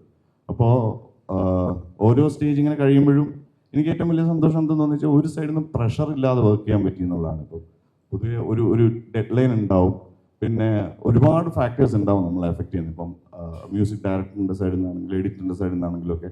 പക്ഷേ ഇതിനകത്ത് ഇപ്പോൾ ഗോഡ്വിൻ ശരിക്കും പറഞ്ഞാൽ ഇവരൊക്കെ നിന്ന ഒരു ഒരു ഒരു ഒരു ഇതെന്ന് പറഞ്ഞു കഴിഞ്ഞാൽ ഭയങ്കര എക്സൈറ്റ്മെൻ്റ് ആണ്. ഇത് എത്രത്തോളം എത്തിക്കാൻ പറ്റും, ഇത് എന്തായിരിക്കും തിയേറ്ററിൽ എത്തിക്കഴിയുമ്പോൾ ഒരു അവസ്ഥ. ബിക്കോസ് ഇവരാരും ഒരുപാട് അറിവുകളുള്ള ആൾക്കാരായിട്ട് വന്ന് നിന്നിട്ടുള്ള ഒരു കമ്മ്യൂണിക്കേഷൻ അല്ലായിരുന്നു. അപ്പോൾ നമ്മൾ ഒരുമിച്ച് നിന്ന് നമ്മൾ ഇതിനകത്ത് ഫ്ലോസ് കണ്ടെത്തുകയും അതിനെ എങ്ങനെ ഓവർകം ചെയ്യാം. ഈ ഒരു 2+2 അല്ലേ എത്രയാ നമ്മുടെ ടൈം അത്രയും സമയം ഓഡിയൻസിനെ എങ്ങനെ ഹുക്ക് ചെയ്തിരുത്താം. പ്രത്യേകിച്ച് വിഷ്വലി നോക്കിക്കഴിഞ്ഞാൽ നമ്മൾ ഒരു ലൊക്കേഷനിലാണ് നിൽക്കുന്നത്. അപ്പോൾ ലാഗ് ഫീൽ ചെയ്യാനുള്ള ഭയങ്കരമായിട്ടുള്ളൊരു സാധനം. കാര്യം ഒരൊറ്റ ലൊക്കേഷനാണ്, അതിനകത്ത് നമുക്ക് എന്തോരം എക്സ്പ്ലോർ ചെയ്യാം. ബേസിക്കലി നമ്മൾ തന്നെ ആ ചലഞ്ച് നമ്മൾ തന്നെ ഉണ്ടാക്കി നമ്മളതിനെ മീറ്റ് ചെയ്യുന്ന ഒരവസ്ഥയായിരുന്നു. അപ്പോൾ എത്രയും എൻഗേജിങ് ആയിട്ട് ഒരു പോയിന്റിൽ ഓഡിയൻസ് പുറത്ത് ഡിസ്കണക്ട് ആയി കഴിഞ്ഞാൽ ഇത്രയും ബ്രെയിൻ സ്റ്റോം ചെയ്യേണ്ട ഒരു സ്ക്രിപ്റ്റ് ആയതുകൊണ്ട് അത് ഹുക്ക് ചെയ്ത് നിർത്തുക എന്നുള്ളൊരു വലിയ ചലഞ്ച് ഉണ്ടായിരുന്നു. ശരിക്കും പറഞ്ഞാൽ സൗണ്ടിലും സ്കോറിലും എല്ലാ ഡിപ്പാർട്ട്മെൻറ്റിലും ഉണ്ടായിരുന്നു. ലാസ്റ്റ് ഈ പറഞ്ഞ പോലെ സൗണ്ടും സ്കോറും സൗണ്ട് മിക്സും ഒക്കെ ആയതുകൊണ്ട് ഫൈനലി അത് എൻ്റെ അങ്ങോട്ട് ഒരു ഇതിലേക്ക് വന്നു. അപ്പോൾ അത് അറിയില്ലായിരുന്നു ഇത്രയും അത് ആൾക്കാരിലേക്ക് കണക്റ്റ് ആകും എന്നുള്ളൊരു ആഗ്രഹം ഉണ്ടായിരുന്നു. പക്ഷെ അത് എത്തി എന്നുള്ളതിൽ ഭയങ്കര സന്തോഷമുണ്ട്. ഡയറക്ടറുടെ അടുത്താണ്. അപ്പോൾ നമ്മൾ സ്ക്രിപ്റ്റ് എഴുതുന്ന സമയത്ത് നമുക്ക് ചിലപ്പം സ്റ്റാർട്ടിങ്ങിൽ ഒരു ആക്ടറെ കോൺസെൻട്രേറ്റ് ചെയ്തിട്ട് നമ്മൾ ചിലപ്പം സ്ക്രിപ്റ്റ് എഴുതുന്നുണ്ടായിരുന്നത്. അപ്പം ഈ സ്ക്രിപ്റ്റ് എഴുതി തുടങ്ങിയ ഏത് സമയത്താണ് അസ്കർ അലി കയറി വന്നത്, അല്ലെങ്കിൽ സ്റ്റാർട്ടിങ് മുതൽ അസ്കറിനെ ഫോക്കസ് ചെയ്തിട്ടാണോ സ്ക്രിപ്റ്റ് എഴുതിയിട്ടുണ്ടായിരുന്നത്? ആക്ച്വലി സ്ക്രിപ്റ്റ് എഴുതുന്ന സമയത്ത് ഒരു പർട്ടിക്കുലർ ആക്ടറെ കണ്ടുള്ള എഴുതിയത്, കണ്ടന്റ് തന്നെ ഫോക്കസ് ചെയ്താണ് എഴുതിയത്. പിന്നെ എനിക്ക് നേരത്തെ പരിചയമുണ്ട്, അസ്കർക്ക് നേരത്തെ പരിചയമുണ്ട്. പിന്നെ ഞാൻ നേരത്തെ പറഞ്ഞല്ലോ, നമ്മളിപ്പം ഒരുപാട് ആർട്ടിസ്റ്റുകളടുത്ത് പോയിട്ട് പല കഥകൾ ഇതിനു മുമ്പ് പറഞ്ഞിട്ടുണ്ട്. അപ്പം വിനീതേട്ടൻ പറഞ്ഞ പോലെ തന്നെ നമുക്ക് എന്താ പറയുക, നമ്മളൊരു പുതിയ ഒരാളാണ്. അപ്പോൾ നമ്മൾ പറയുന്ന കഥകൾ വർക്കൗട്ട് ആവുന്നുണ്ടെങ്കിലും ഇവനെത്രത്തോളം ഇത് പുൾ ഓഫ് ചെയ്യും എന്നുള്ളൊരു കോൺഫിഡൻസ് അവർക്കുണ്ട്. പക്ഷേ ഇദ്ദേഹത്തിന് എനിക്ക് നേരത്തെ അറിയാം. അതുകൊണ്ട് തന്നെ ഒരു പോയിന്റിൽ അദ്ദേഹത്തിന് എന്തോ ഒരു ട്രസ്റ്റ് നമ്മളോട് തോന്നി, അങ്ങനെ സിനിമ സംഭവിച്ചു. തിരിച്ചാണ് പറയേണ്ടത്. അവന് എന്നിലൊരു ട്രസ്റ്റും കൂടെ തോന്നി, അവനൊരു കോൺഫിഡൻസ്. ഞാൻ ചോദിച്ചാ ജിത്തു നീ കോൺഫിഡൻ്റ് ആണോ, പടത്തിന്റെ ഹൈപ്പ് കുറയ്ക്കാൻ വേണ്ടിയാണോ എന്നെ വെച്ചത് എന്ന് വരെ എനിക്ക് തോന്നിയിട്ടുണ്ട്. പക്ഷെ ഭയങ്കര സന്തോഷം. കാര്യം നമ്മൾ ഇതിനു മുമ്പും സ്ക്രിപ്റ്റുകൾ ഡിസ്കസ് ചെയ്തിട്ടുണ്ട്. അത് കഴിഞ്ഞിട്ട് ഇതിലേക്ക് വന്നപ്പോഴത്തേക്കും അതില്ല, ആ സമയത്ത് ഈ പറഞ്ഞ നമ്മൾ ഒരു വൈബ് ഉണ്ടായി. ഫുൾ ടീമിലെല്ലാവരും അല്ലെങ്കിൽ എല്ലാവരും തമ്മിലുള്ള ഒരു കണക്ഷനാണല്ലോ. അങ്ങനെയാണല്ലോ ഓരോ പ്രൊജക്റ്റുകളും ഉണ്ടാകുന്നത്. സിനിമയെന്ന് മാത്രമല്ല, ഏതിലും ബിസിനസ്സിലാണെങ്കിലും എല്ലാം സംഭവിക്കുന്നത്. അങ്ങനെയാണ് ഇത് സംഭവം. അല്ല, ഇതിനകത്ത് ഏറ്റവും പ്രധാനപ്പെട്ട ഒരു കാര്യം ട്രസ്റ്റാണ്. ഇപ്പോൾ ഉദാഹരണത്തിന് ഇപ്പം ഇക്ക പറഞ്ഞല്ലോ, നമ്മൾ കമ്മ്യൂണിക്കേഷൻ ഭയങ്കര ഈസി ആയിരുന്നു. ഇപ്പോൾ ഒരു കാര്യം പറയുമ്പോൾ ഇക്കയുടെ ഭാഗത്തു നിന്നുള്ള, ഇപ്പം ഞാൻ പറഞ്ഞില്ല, ഭയങ്കരമായിട്ട് ഞാൻ അങ്ങനെ ഫീഡ് ചെയ്ത് കൊടുത്തിട്ടൊന്നുമില്ല. ക്യാരക്ടർ ഇതാണ്, മൂഡ് ഇതാണ്. അപ്പോൾ ഇക്ക ഓരോ ദിവസം പ്രിപ്പയർ ആയിട്ടായിരിക്കും വരിക. അപ്പോൾ അത് ചെയ്തിട്ട് ചെറിയ ചെറിയ ഓൾട്രേഷൻസ് മാത്രമേ നമ്മുടെ ഭാഗത്തുനിന്നുണ്ടായിരുന്നുള്ളൂ. അപ്പോൾ ആ ഒരു സ്പേസ് നമുക്കുണ്ടായിരുന്നു. അപ്പോൾ ഇപ്പം ഇങ്ങനത്തെ ഒരു സബ്ജക്റ്റ് ഓട്ടോമാറ്റിക്കായിട്ടും ഒരു ആർട്ടിസ്റ്റ് ഓക്കെ പറയണമെങ്കിൽ അത് എന്താ പറയുക, നമ്മളൊരു ട്രസ്റ്റ് ഉണ്ടാവണം. ആ ട്രസ്റ്റ് അദ്ദേഹത്തിൽ ഉണ്ടായി എന്നുള്ള സംഭവം എന്നെ പോലത്തെ ഒരു പുതിയ ഒരാളെ സംബന്ധിച്ചിടത്തോളം ഭയങ്കര ഒരു സന്തോഷമാണ്. അസ്കർ ഒരു കാര്യം ചോദിക്കും, ഇപ്പം ഒരു കാര്യം പറഞ്ഞോട്ടെ. അതായത് ഈ പ്രോജക്റ്റ് നമ്മൾ ആദ്യമേ ഞാനും ചിത്രവും സംസാരിച്ച് ഓണായെങ്കിലും സപ്പോർട്ടിങ് കാസ്റ്റ് എല്ലാം ആയി വരുമ്പോഴും ആ ലീഡ് ആര് ചെയ്യുന്നുള്ളൊരു നമ്മൾ ആ സ്റ്റക്കായി നിൽക്കുകയായിരുന്നു. അസ്കർ യെസ് പറഞ്ഞപ്പോഴാണ് ടെക്നിക്കലി പ്രോജക്റ്റ് ഓൺ ആയത്. ആ ഒരു പോയിന്റിലാണ് യെസ് നമ്മളിത് ചെയ്യുന്നു എന്നുള്ളൊരു സ്റ്റാർട്ട് ഡേറ്റ് കിട്ടിയത്. നമുക്കൊരു ഡേറ്റ് മനസ്സിലുണ്ടായിരുന്നു, പക്ഷേ അങ്ങനെ സ്റ്റാർട്ട് ആവുന്നത്. ഇപ്പം സിനിമ കണ്ട സമയത്ത് അത് ശരിയാണോ എന്ന് എനിക്കറിയില്ല ക്വസ്റ്റ്യൻ. ഇപ്പം എനിക്ക് തോന്നിയത് പല റിവ്യൂസൊക്കെ പറയുന്നത് അസ്കർ പെർഫോം ചെയ്യുമ്പോൾ പക്ക ആസിഫ് എൻ്റെ ഒരു കുറേ മാനർസ്യങ്ങൾ വരുന്നുണ്ട്. അത് എന്തായാലും അങ്ങനെ വരും. അപ്പം ഇത് ഏതെങ്കിലും ഒരു സീൻ ചെയ്യുന്ന സമയത്ത് എപ്പോഴെങ്കിലും ജീത്തു പറഞ്ഞിട്ടുണ്ടോ നമുക്കൊരു ആ ഒരു മാനർസ്യം കയറി വരുന്നുണ്ട്, നമുക്കൊന്ന് മാറ്റി പിടിക്കാമെന്ന് എപ്പോഴെങ്കിലും ഏതെങ്കിലും തോട്ടിൽ പറഞ്ഞിട്ടുണ്ടായിരുന്നോ? ഇല്ല, തലവെട്ടി കാരണം അഭിനയിക്കാൻ പറ്റില്ലല്ലോ എനിക്ക്. ഉള്ളതല്ല വെച്ചല്ലേ അഭിനയിക്കാൻ പറ്റുള്ളൂ. ബട്ട് ഈ പറഞ്ഞ പോലെ ഞാൻ അറിഞ്ഞുകൊണ്ട് ചെയ്യുന്നതല്ല. ഇനി അങ്ങനെ മാനറിസം വരുന്നതെല്ലാം ഞാൻ മാറ്റാൻ ഞാൻ ശ്രമിക്കാറുണ്ട്. ഒറ്റ മോനാണോ വീട്ടില്? അതറിയില്ല.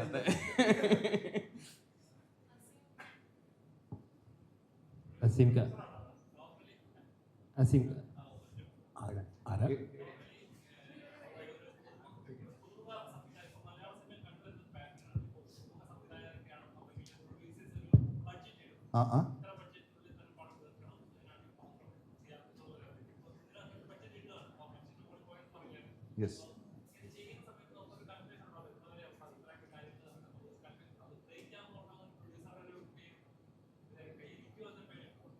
ഞാൻ ദൈവത്തിൽ വിശ്വസിക്കുന്നുണ്ട്. ഞാൻ ജിത്തുവിനെ ഫസ്റ്റ് കണ്ടപ്പോൾ തന്നെ നമ്മൾ സിനിമ ചെയ്യുമെന്ന് ഉറപ്പായിരുന്നു. എന്ന്, എങ്ങനെ, എപ്പോൾ എന്നുള്ളതായിരുന്നു ക്വസ്റ്റ്യൻ. അപ്പോൾ ബഡ്ജറ്റ് ഡെഫിനറ്റ്ലി കൂടിയിട്ടുണ്ട്. അത് സിനിമ നന്നാക്കാനാണ്. നമ്മൾ എക്സ്ട്രാ ഇട്ട ബഡ്ജറ്റ് എല്ലാം നിങ്ങൾ സ്ക്രീനിൽ കാണുന്നുണ്ട്, കേൾക്കുന്നുണ്ട്, അനുഭവിക്കുന്നുണ്ട്. കൂടിയപ്പോൾ എന്നെ സപ്പോർട്ട് ചെയ്യാൻ എൻ്റെ ഫ്രണ്ട് നവീൻ ഊട്ട, പുള്ളി ഇതിലോട്ട് വന്നു. ഈ സിനിമ എന്തായാലും ഉണ്ടാവുമായിരുന്നു, പക്ഷേ ഇന്നത്തെ നിലയിലേക്ക് എത്തിച്ചത് നവീനാണ്. പുള്ളി എൻ്റെ കൂടെ US വർക്ക് ചെയ്യുന്നതാണ്. നമ്മൾ ഫ്രണ്ട്സാണ്. നമുക്ക് 18 വർഷമായിട്ട് അറിയാം. പിന്നെ എൻ്റെ 2 സഹോദരന്മാരുണ്ട്, ഫാറസ്, ഫായസ്. ഇവർ രണ്ടുപേരും സപ്പോർട്ട് ചെയ്തു. എൻ്റെ 2 ഫ്രണ്ട്സ് ഉണ്ട്, അനുരാജ്, അരുൺ. ഇവർ സപ്പോർട്ട് ചെയ്തു. അപ്പോൾ നമ്മുടെ മനസ്സിലൊരു ആഗ്രഹം ഉണ്ടെങ്കിൽ, അത് നടക്കണം എന്നുണ്ടെങ്കിൽ ദൈവം നമ്മുടെ കൂടെ ഉണ്ടാവുമെന്ന് ഞാൻ വിശ്വസിക്കുന്നു. അപ്പോൾ ബഡ്ജറ്റ് കയറി നമ്മൾ ഓരോ ഘട്ടത്തിലും ഈ സിനിമ എലിവേറ്റ് ചെയ്യാൻ ഇനി നമുക്ക് വേണ്ടത് സൗണ്ടാണ് എന്ന് ജിത്തുവിൻ്റെ മനസ്സിലുണ്ടായിരുന്നു. പക്ഷേ വിഷ്ണു വളരെ ടാലൻറ്റഡുമാണ്, എക്സ്പെൻസീവുമാണ്. കാര്യം talent demands certain cost, right? അപ്പം നമ്മൾ അതിന് എല്ലാത്തിനും നമ്മൾ പ്ലാൻ ചെയ്തിട്ടാണോ? അല്ല. പക്ഷേ things fell into place. നമ്മൾ എങ്ങനെ പറയും, പ്രപഞ്ചം നമ്മുടെ കൂടെ നിന്ന് കാര്യങ്ങൾ നടത്തി തന്നു. ഇനിയും ഇങ്ങനത്തെ സിറ്റുവേഷൻസ് വന്നു കഴിഞ്ഞാൽ നമ്മളൊരു കാര്യത്തിന് ഇറങ്ങി തിരിച്ചാൽ അതിൽ കൺവിക്ഷൻ ഇല്ലാതെ ഇറങ്ങി തിരിക്കരുത്. പിന്നെ അത് നമ്മൾ കരയ്ക്ക് എത്തിക്കുക എന്നുള്ളത് നമ്മുടെ ഉത്തരവാദിത്വമാണ്. ഈ അസ്കർ നേരത്തെ പറഞ്ഞതുപോലെ ഞങ്ങൾ ഈ ഇരിക്കുന്ന 10 പേരല്ല ഈ സിനിമ. ഇതിൻ്റെ പിറകിൽ ഡയറക്റ്റ് ഇൻഡയറക്റ്റ് ആയിട്ട് 300-350 പേര് വർക്ക് ചെയ്തിട്ടുണ്ട്. അവരെല്ലാവരും ആ സമയം ഇതിനു വേണ്ടി സ്പെൻഡ് ചെയ്തത് ഇത് ബിഗ് സ്ക്രീനിൽ വരാനും ഇത് ആൾക്കാരിലേക്ക് എത്താനുമാണ്. അപ്പോൾ എങ്ങനെയോ നടന്നു. അതിപ്പോൾ പോസ്റ്റ്മോർട്ടം ഒന്നുമില്ല. There is no right or wrong way to release a movie. നമ്മളിത് ചെയ്തു. എന്നെ കൊണ്ട് എൻ്റെ അടുത്ത് ഇപ്പോൾ ജിത്തു വന്നിട്ട് ഇന്ന് ഇതുവരെ സ്പെൻഡ് ചെയ്ത മണിയാണ് നമ്മുടെ പടം എന്ന് പറഞ്ഞു കഴിഞ്ഞാൽ അതെങ്ങനെ, എന്നെ കൊണ്ട് പറ്റൂല. പക്ഷേ സംഭവിച്ചു. സംഭവമല്ലേ, സംഭവിച്ചു. ഒരുപാട് പോലീസ് കഥാപാത്രങ്ങളുണ്ട്. ഇപ്പോൾ വിനീതേട്ടൻ പറഞ്ഞ പോലെ അത് അദ്ദേഹത്തിൻ്റെ ഒരു റഫായിട്ടുള്ള ഒരു ഇതും അതിനകത്ത്. പക്ഷേ ഈ സിനിമയ്ക്കകത്ത് ഒരു കോമിക് റിലീഫ്, അത് ശരിക്കും പറഞ്ഞാൽ അത് ഈ സിനിമയ്ക്കകത്ത് പോസിബിൾ അല്ല ഈ ഒരു കഥ പറയുമ്പോൾ. അപ്പോൾ ഇത് ജീത്തു കഥ പറയുമ്പോൾ ഈ ഒരു കോമിക് ആംഗിൾ, കോമഡി അങ്ങനെ ഭയങ്കരമായിട്ട് ചെയ്യുന്ന ആ രീതിയിലല്ല. പക്ഷെ ആ ക്യാരക്ടർ വരുമ്പോൾ ഒരു റിലീഫും ഇയാൾ ഒരു എന്തോ ഒരു സഹോദര സ്നേഹം കാണിക്കുന്നിടത്ത്. അപ്പോൾ ആ ക്യാരക്ടർ എത്രത്തോളം അട്രാക്റ്റീവായിട്ട് തോന്നി അതായത് ഇത്തിരി ഒരു സീനിയർ ആയിട്ടുള്ള ഒരാൾ ഇങ്ങനെ ചെയ്യുമ്പോൾ അതെങ്ങനെയായിരുന്നു ആ ക്യാരക്ടർ ഉൾക്കൊണ്ടത്? അല്ല, എനിക്കൊരു കൗതുകം തോന്നിയതാണ് എന്നെ എന്തുകൊണ്ട് ഇങ്ങനെ ഒരു ക്യാരക്ടറിനെ കാസ്റ്റ് ചെയ്ത്. അപ്പം ഞാൻ ചോദിക്കുകയും ചെയ്തു അവനോട്, കുറച്ചുകൂടി കൊള്ളാവുന്ന അറിയില്ല, ഞാൻ തന്നെ ശരിയാക്കി തരണമെന്നൊക്കെ. അല്ല, അത് പുള്ളിയാണ് എന്നോട് ഇതൊരു പോലീസുകാരനല്ലാത്ത ഒരു പോലീസുകാരൻ, അങ്ങനെ തന്നെയാണ് എനിക്ക് വേണ്ടത്. അപ്പം ഞാൻ എനിക്ക് ഇടയ്ക്കിടയ്ക്ക് സംശയം വരും. അപ്പം ഞാൻ പോയിട്ട് ചോദിക്കും, ഞാൻ ശരിയല്ല ചെയ്യുന്നത് എനിക്ക് തോന്നുന്നുണ്ട്. ഈ റിലീസിൻ്റെ അന്ന് വരെയും ഞാൻ ഇടയ്ക്കിടയ്ക്ക് തർക്കിക്കാറുണ്ടായിരുന്നു, ഞാൻ ശരിയായിട്ട് തന്നെ അല്ല ചെയ്തിട്ടുള്ളത് ചോദിച്ചിട്ട്. ഇനി അവൻ പറയുന്നത് പോലെ അവൻ നിന്ന് കൊടുക്കുകയാണ് ഞാൻ ചെയ്തിട്ടുള്ളത്. വേറെ എൻ്റെ വക പരീക്ഷണമൊന്നുമില്ല. ഡയറക്ടർ, ഹലോ ജിത്തു ബ്രോ, ഒരു സെക്കൻഡ് വിഷ്ണു ചേട്ടൻ കൊടുക്കുകയാണെങ്കിൽ. മുമ്പ് എക്സ്പെൻസീവ് ആണെന്ന് പറഞ്ഞതിൻ്റെ ഒരു കാരണം ഇത് പറയാനായിട്ടാണ്. ബേസിക്കലി ഞാൻ വിശ്വസിക്കുന്ന ഒരു കാര്യം, ഇപ്പോഴും മലയാള സിനിമയിൽ എന്നല്ല, ഇന്ത്യൻ സിനിമയിൽ തന്നെ സൗണ്ട് ഒരു സിനിമയിൽ ചെയ്യുന്ന ഒരു ഇതിന് ലൈക്ക് ഒട്ടും എക്സ്പെൻസീവ് അല്ലാത്തൊരു ബഡ്ജറ്റ് റേഞ്ചിലാണ് ഇപ്പം നിൽക്കുന്നത്. നമ്മുടെ ഇൻഡസ്ട്രി ആണെങ്കിലും പുറത്തുള്ള ഇൻഡസ്ട്രീസ് ആണെങ്കിലും. അപ്പോൾ ഫഹദിൻ്റെ അടുത്ത് ആദ്യം ഞാൻ പറഞ്ഞത് ഇതായിരുന്നു, വലിയൊരു സ്പേസ് ഉണ്ട് പടത്തിൽ. ഇതുപോലൊരു പടം തിയേറ്ററിൽ ആൾക്കാരിലേക്ക് എത്തിക്കുമ്പോൾ സൗണ്ട് ഫീൽ ചെയ്ത് സൗണ്ട് എക്സ്പീരിയൻസ് ചെയ്യാൻ എല്ലാ പടങ്ങൾക്കും ഉണ്ടാവും. ബട്ട് ഇത് ത്രൂ ഔട്ട് ഇങ്ങനെ ഒരു സ്പേസ് എന്നൊക്കെ ഉള്ളൊരു സ്ക്രിപ്റ്റും അതിനെ ഷൂട്ട് ചെയ്ത് അതിൻ്റെ ഏറ്റവും ഇതിൽ ഭംഗിയിൽ ഷൂട്ട് ചെയ്ത് നമ്മുടെ ഫ്രണ്ടിൽ നിൽക്കുകയാണ്. ഞാനല്ല, വേറെ ആരാണ് നിൻ്റെ സൗണ്ട് ഡിസൈൻ ചെയ്താലും ഒരു സ്പെൻഡ് ചെയ്യുന്നില്ല, അവർ ഡിമാൻഡ് ചെയ്യുന്നില്ല, അവർ നീഡ് പറയുന്നതിൽ ഒരിക്കലും ഡൗട്ട് ആകേണ്ട കാര്യമില്ല. ബിക്കോസ് അത്രത്തോളം എക്സ്പീരിയൻസ് ഓറിയൻറ്റഡ് ആയിട്ടുള്ളൊരു സ്ക്രിപ്റ്റാണ്. അപ്പോൾ ആ ഒരു കൺസേൺ ഇല്ലാതെ മുന്നോട്ട് പോയി കഴിഞ്ഞാൽ ഇറ്റ് വിൽ ഡെഫിനറ്റ്ലി അതിൻ്റെ എത്രയോ ഇരട്ടി പ്രൊഡക്ഷൻ വാല്യൂ കൂട്ടിത്തരുന്ന ഒരു പ്രോസസ്സാണ്. ഐ തിങ്ക് ഇപ്പോൾ ആ ഒരു എക്സ്പെൻസ് എന്നുള്ളത് മാറിയിട്ടുണ്ടാവില്ലേ? ഞാനത് പറഞ്ഞത് തെറ്റായിട്ട് ആരും ധരിക്കരുത്. നമ്മളൊരു ഗെയിമൊക്കെ കളിക്കുമ്പോൾ ഒരു ലെവൽ വരെ നമ്മളൊരു സ്പീഡിൽ പോകും. പിന്നെ ഒരു നൈട്രോ ബൂസ്റ്റ് ഉണ്ടല്ലോ, അതാണ് വിഷ്ണു. അപ്പോൾ എനിക്ക് കൃത്യമായിട്ട് പറയാം, ജിത്തുവും എല്ലാവരും എനിക്ക് തന്നെ പറയാം, ഈ സിനിമയിലെ ഐ മീൻ ഇന്ത്യയിലെ തന്നെ one of the best audiography ചെയ്യുന്ന ആളാണ് വിഷ്ണു. അപ്പോൾ വിഷ്ണു ഒരു സിനിമ ചുമ്മാ ചെയ്യൂല. ഇപ്പം സിനിമയെ ഒരുപാട് ഫോളോ ചെയ്യുന്ന സിനി ഫൈൽസ് ഉണ്ടെങ്കിൽ വിഷ്ണുവിൻ്റെ പേര് കാണുമ്പോൾ തന്നെ ആ പ്രോജക്റ്റിന് ഒരു സീരിയസ്നെസ് വരും. അതുകൊണ്ട് വിഷ്ണു ഭയങ്കര സപ്പോർട്ടീവായിരുന്നു. വിഷ്ണുവിന് ഈസി ആയിട്ട് നോ പറയാം. കാര്യം നമ്മുടെ സിനിമയ്ക്കായിരുന്നു വിഷ്ണുവിന് ആവശ്യം. വിഷ്ണുവിന് ഈസ് ഓൾറെഡി പ്രൂവൻ. നമുക്ക് ഭയങ്കര സപ്പോർട്ടീവായിരുന്നു ടുവേർഡ്സ് ദ എൻഡ് ഈ സിനിമയെ ഈ ലെവലിലേക്ക് എത്തിക്കാൻ. അല്ല, ശരിക്കും ഇത് എനിക്കും ആവശ്യമുള്ളൊരു സിനിമയായിട്ട് തന്നെയായിരുന്നു ഞാൻ കണ്ടത്. കാര്യം ഇതുവരെ ചെയ്തിട്ടില്ലാത്ത കാര്യങ്ങൾ ചെയ്യാനുള്ള സ്പേസിലുള്ളൊരു സിനിമയായിരുന്നു. അപ്പോൾ ഇതിൻ്റെ ഓരോ ട്രീറ്റ്മെൻറ്റും അങ്ങനെ തന്നെയാണ് ചെയ്തിരിക്കുന്നത്. ഞാനും എൻ്റെയും ലേണിംഗ് പ്രോസസ്സ് ഉണ്ടായിരുന്നു. ബട്ട് ഇതിൻ്റെ ബഡ്ജറ്റിൻ്റെ കേസ് തന്നെ പറയാം. ഫഹദ് പറഞ്ഞത്, ഞാൻ പറഞ്ഞു ഫഹദ് എന്നെ കൊണ്ട് കഴിയാവുന്ന അത്ര ഞാൻ എന്താ ചെയ്യാൻ പറ്റുന്നത് ചെയ്തതാണ്. പക്ഷേ ഫഹദ് പറഞ്ഞു അങ്ങനെ ഒരു ഇതും വേണ്ട, വിഷ്ണു പറയുന്നതെല്ലാം മനസ്സിലായി, നമുക്ക് മാക്സിമം ഇതിൽ തന്നെ മുന്നോട്ട് പോകും. കാര്യം ഇങ്ങനൊരു പ്രൊഡ്യൂസർ എപ്പോഴും ബഡ്ജറ്റിൻ്റെ കാര്യങ്ങൾ വരുമ്പോൾ പ്രൊഡ്യൂസറായിട്ടുള്ള ഒരു സംസാരം എപ്പോഴും ഉണ്ടാവും. പക്ഷേ അണ്ടർസ്റ്റാൻഡ് ചെയ്ത് നിൽക്കുക, അതും ഇത്രയും ഒരു സ്റ്റേജിൽ ഈ ഒരു സ്റ്റേജിൽ നിൽക്കുമ്പോൾ I M okay with that. അങ്ങനെ ഒരു കൺസ്ട്രെയിൻസ് ഇല്ലാതെ തന്നെ മുന്നോട്ട് പോകാൻ വിഷ്ണു, ഐ ട്രസ്റ്റ് യു എന്ന് പറഞ്ഞിട്ട് ഒരു ഇതവിടെ ഉണ്ടായി. അതിൻ്റെ റിസൾട്ടും കൂടെയാണ് എനിക്ക് തോന്നുന്നത്. I think the whole team has the trust and connection. എല്ലാ സിനിമയിലും ഇത് ഉണ്ടാവണം എന്ന് ആഗ്രഹിക്കുന്നു. അടുത്ത സിനിമയിലും അതേപോലെ. ഓക്കെ, ഞാൻ ഇവിടുന്ന് വിഷയത്തിൽ പറഞ്ഞോട്ടെ. ഇപ്പം ബഡ്ജറ്റിൻ്റെ കേസ് പറഞ്ഞത് തന്നെ ഇപ്പം നമ്മുടെ ഫുൾ ടീം അറിയാം, നമ്മൾ ഷോർട്ട് ഫിലിം ചെയ്തു വന്നൊരു ക്രൂ ആണ്. അപ്പോൾ ഈ സിനിമ എഴുതി തുടങ്ങുന്ന സമയം തൊട്ടേ ഇതിൽ ഇപ്പോൾ കുറച്ച് പേരെങ്കിലും തിയേറ്ററിൽ കണ്ടിട്ടുണ്ടെന്ന് വിശ്വസിക്കുന്നു. പടത്തിൽ സൗണ്ട് ഭയങ്കര ഒരു ക്യാരക്ടറാണ്, ഒരു ഇമ്പോർട്ടൻറ്റ് ഫാക്ടറാണ്. അപ്പോൾ ആ സമയം തൊട്ടേ മൈൻഡിലുള്ള ഒരേ ഒരു പേര് വിഷ്ണു ഗോവിന്ദ് എന്ന് പറഞ്ഞ ആളാണ്. അപ്പോൾ ഞാൻ ഫഹദ്ക്കേടാണെങ്കിലും പടം കമ്മിറ്റ് ചെയ്യുന്ന സമയം തൊട്ടേ പറഞ്ഞ പേര് ആ ഒരു സ്ഥലത്ത് മാത്രം നമുക്ക് ആ ഒരാളെ തന്നെ എന്നുള്ള സാധനമാണ്. പക്ഷേ ആള് ഈ പടം കമ്മിറ്റ് ചെയ്യുമെന്ന് എനിക്കറിയില്ല. കാര്യം പാടത്ത് ചെയ്യാൻ പോണ പടം ലാലേട്ടൻ മമ്മൂക്ക ചാക്കോച്ചൻ പടമാണ്. അപ്പോൾ അതിനടുത്ത് നമ്മുടെ പോലത്തെ ഒരു ചെറിയ സിനിമ ആള് കാണുമോ എന്ന് ഒരു സംശയമായിരുന്നു. അപ്പോൾ സത്യം പറഞ്ഞാൽ ഈ സിനിമ നമ്മൾ ചെയ്യുന്നത് സിനിമയാണോ എന്ന് പോലും കൺസിഡർ ചെയ്യാത്ത ഒരുപാട് ആൾക്കാരെ നമ്മൾ ഇതിനുള്ളിൽ ഫേസ് ചെയ്യേണ്ടി വന്നിട്ടുണ്ട്. പക്ഷേ ആക്ച്വലി വിഷ്ണു ചേട്ടൻ ഈ സിനിമ കമ്മിറ്റ് ചെയ്തു. വിഷ്ണു ചേട്ടൻ ഈ സിനിമ കണ്ടിഷ്ടപ്പെട്ടു. ആൾ കമ്മിറ്റ് ചെയ്ത ആ മൊമെൻറ്റിലാണ് എന്താ പറയുക, പുറത്ത് ഒരു സിനി ഫെയിൽസ് എങ്കിലും ഓക്കെ ഇതൊരു സിനിമയാണെന്നുള്ള ഒരു കൺസിഡറേഷൻ നമുക്ക് തന്നു തുടങ്ങിയത്. അപ്പോഴും ഞാൻ പറഞ്ഞില്ല, ബഡ്ജറ്റിൻ്റെ കേസ് ആണെങ്കിലും ഇപ്പോൾ ഞാൻ അതൊന്നുകൂടി ക്ലാരിറ്റി വരുവാണ്. അതായത് നമ്മൾ ഓവർ ബഡ്ജറ്റിലോട്ട് പോയി എന്നുള്ളൊരു സംഭവം അതൊരു ഒരു മിസ്കമ്മ്യൂണിക്കേഷൻ ആവാണ്ടിരിക്കാൻ വേണ്ടി പറയുകയാണ്. അതായത് ജസ്റ്റ് ഒന്ന് പറയുകയാണ്.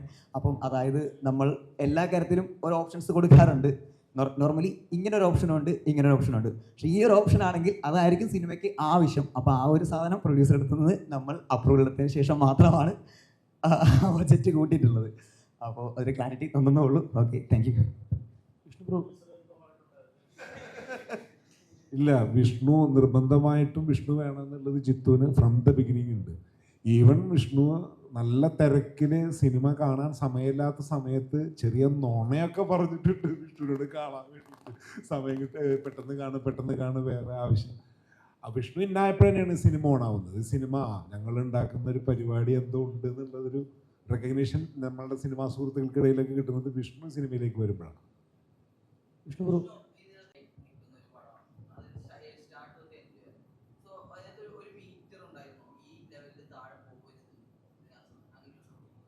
അങ്ങനെ ഒരു മീറ്ററിലായിരുന്നു. പക്ഷേ something is going to happen എന്നുള്ളൊരു ഫീല് കൊടുത്തു പോവാം എന്നുള്ളൊരു അതായിരുന്നു ഒരു കോള്. പിന്നെ ഇതിനകത്ത് നോക്കിക്കഴിഞ്ഞാൽ നമ്മൾ ഡൈനാമിക്സ് എന്ന് പറയുന്നത് ഏറ്റവും ചെറിയ ശബ്ദം തൊട്ട് ഏറ്റവും വലിയ ശബ്ദം വരെയുള്ള ഒരു ഡിഫറൻസ്. അത്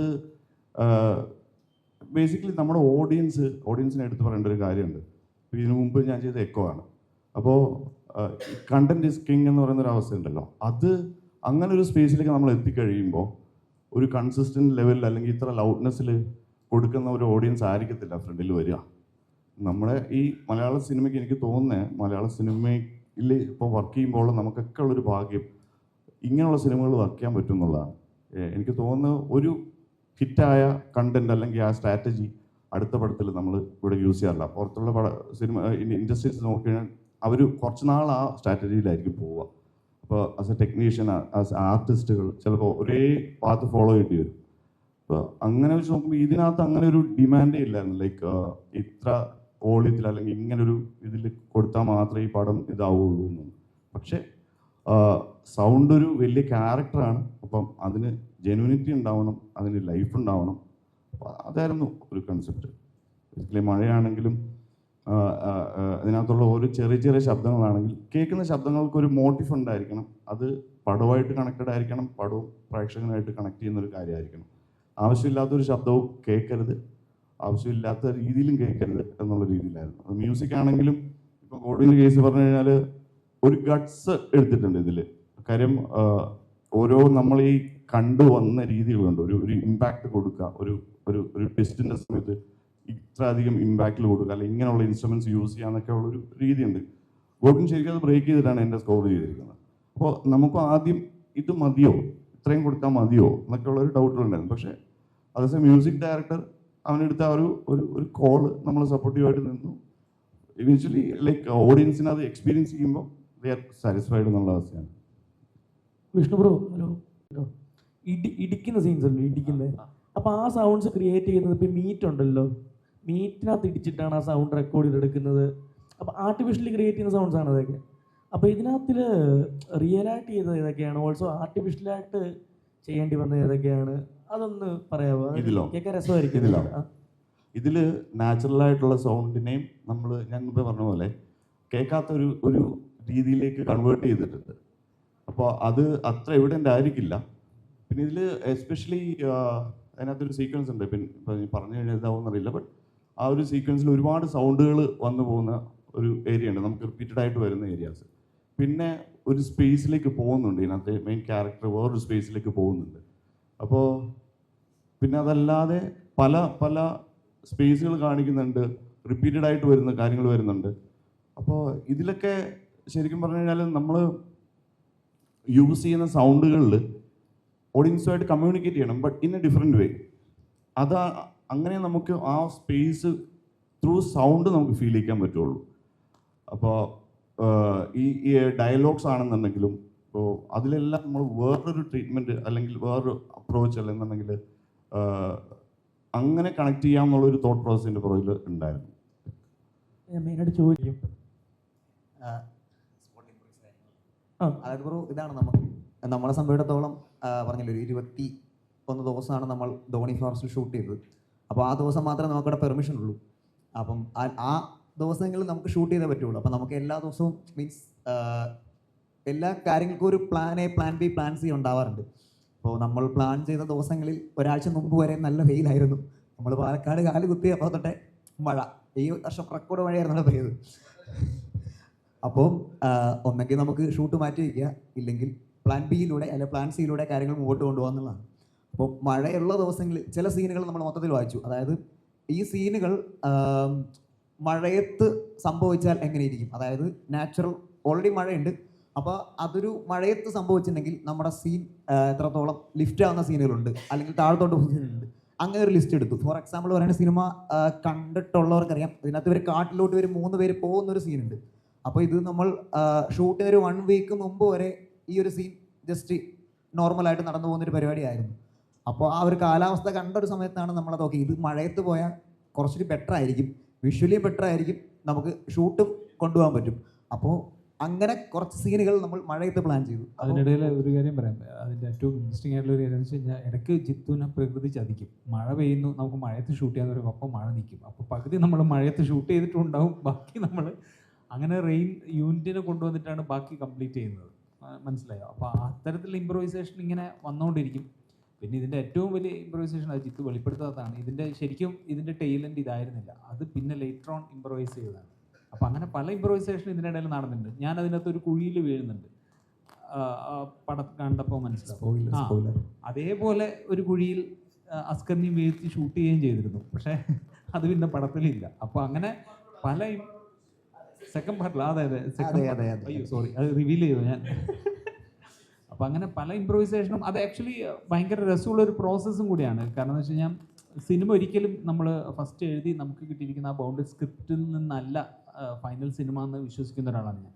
അപ്പോൾ അത്തരത്തിൽ ഈ സിനിമ അങ്ങനെ പ്രോഗ്രസ് ചെയ്ത് വന്ന് ഫൈനലി വിഷ്ണുവിൻ്റെ കയ്യിലെത്തുമ്പോൾ ആ സിനിമ മറ്റൊരു രീതിയിൽ വളരുന്നു.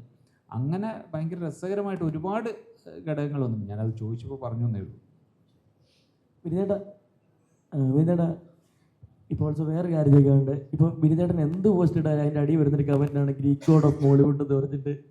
ഗ്രീക്ക് ഗോഡ് ഓഫ് മോളിവുഡ് എന്ന് പറഞ്ഞിട്ട് കമൻറ്റ് എപ്പോഴും കാണാറുണ്ട്. അത് കാണുമ്പോൾ എന്താ ഫീൽ ചെയ്യുന്നത്? അല്ല, ഞാൻ ബേസിക്കലി എന്താണെന്ന് അറിയുമോ, ഞാൻ അതിനുവേണ്ടി ഞാനൊരു എഫേർട്ടും എൻ്റെ ഭാഗത്ത് നിന്ന് എടുക്കുന്നില്ല എന്നുള്ളതാണ് സത്യം. അപ്പോൾ അതുകൊണ്ട് നമുക്കത് കേൾക്കുമ്പോൾ അങ്ങനെ ഭയങ്കര സന്തോഷമോ അല്ലെങ്കിൽ അതിനകത്തൊരു എക്സൈറ്റ്മെൻറ്റോ തോന്നേണ്ട കാര്യമില്ല. ഞാൻ അതിനായിട്ട് ഒരു എഫേർട്ടും സത്യസന്ധമായിട്ട് പറഞ്ഞാൽ ഞാൻ എടുക്കുന്നില്ല. എന്നാൽ എനിക്ക് മറ്റു എനിക്ക് ചില ഫോക്കസുകളുണ്ട് ചില കാര്യങ്ങളിൽ, അത് എൻ്റെ ഫ്യൂച്ചർ പരിപാടികളുമായി ബന്ധപ്പെട്ടിട്ടില്ല. അതിനു വേണ്ടിയിട്ട് ഞാൻ ചെയ്യുന്നുണ്ട്. അല്ലാതെ എൻ്റെ ലുക്കിനെ മെയിൻറ്റെയിൻ ചെയ്യാനോ അത്തരത്തിലുള്ള ഒരു രീതിയിലുള്ള സ്കിൻ കെയറിങ്ങോ ഒന്നും ഞാൻ ചെയ്യാറില്ല. അപ്പോൾ അത്തരം കാര്യങ്ങൾ എനിക്ക് ഭയങ്കര എക്സൈറ്റ്മെൻറ്റും ഇല്ല.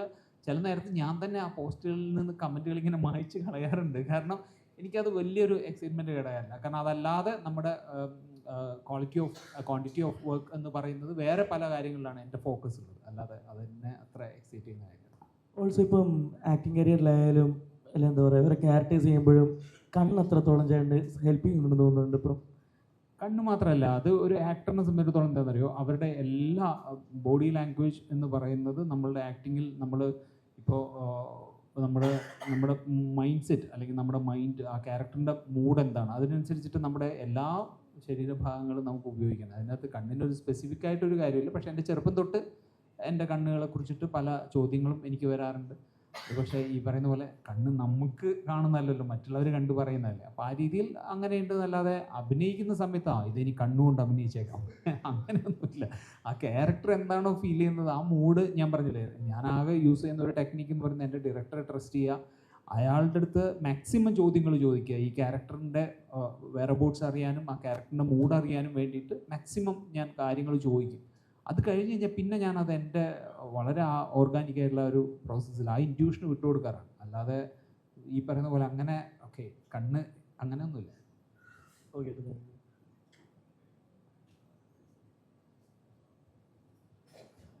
ആരെങ്കിലും ഉണ്ടോ ക്വസ്റ്റ്യൻസ്?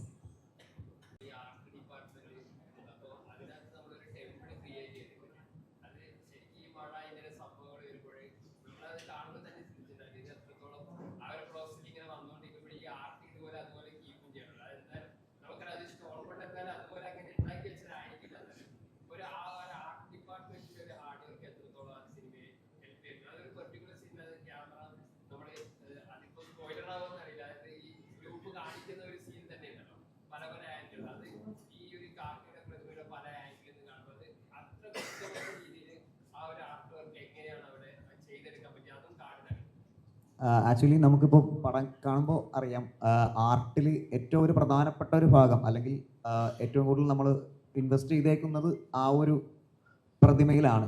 ബാക്കി കാട്ടിൽ നമുക്കങ്ങനെ വേറെ ഒന്നും ക്രിയേറ്റ് ചെയ്യേണ്ടതായിട്ട് കാര്യമായിട്ട് വന്നിട്ടില്ല. അപ്പോൾ തുടക്കം തൊട്ടേ ആ ഒരു കാര്യത്തിൽ കോംപ്രമൈസ് ചെയ്യരുത് എന്നുള്ളൊരു സംഭവം നമുക്കുണ്ടായിരുന്നു. അപ്പോൾ അതിനുള്ളൊരു സപ്പോർട്ട് പ്രോപ്പറായിട്ട് പ്രൊഡ്യൂസർ സൈഡിൽ നിന്നുണ്ടായിരുന്നു. അപ്പോൾ അവർ 2 ഓപ്ഷൻ തന്നു. ഒന്ന് പ്ലാസ്റ്റർ ഓഫ് പാരീസ് വെച്ചു, പിന്നെ വേറെ എന്തോ ഒരു മെറ്റീരിയൽ വെച്ചു.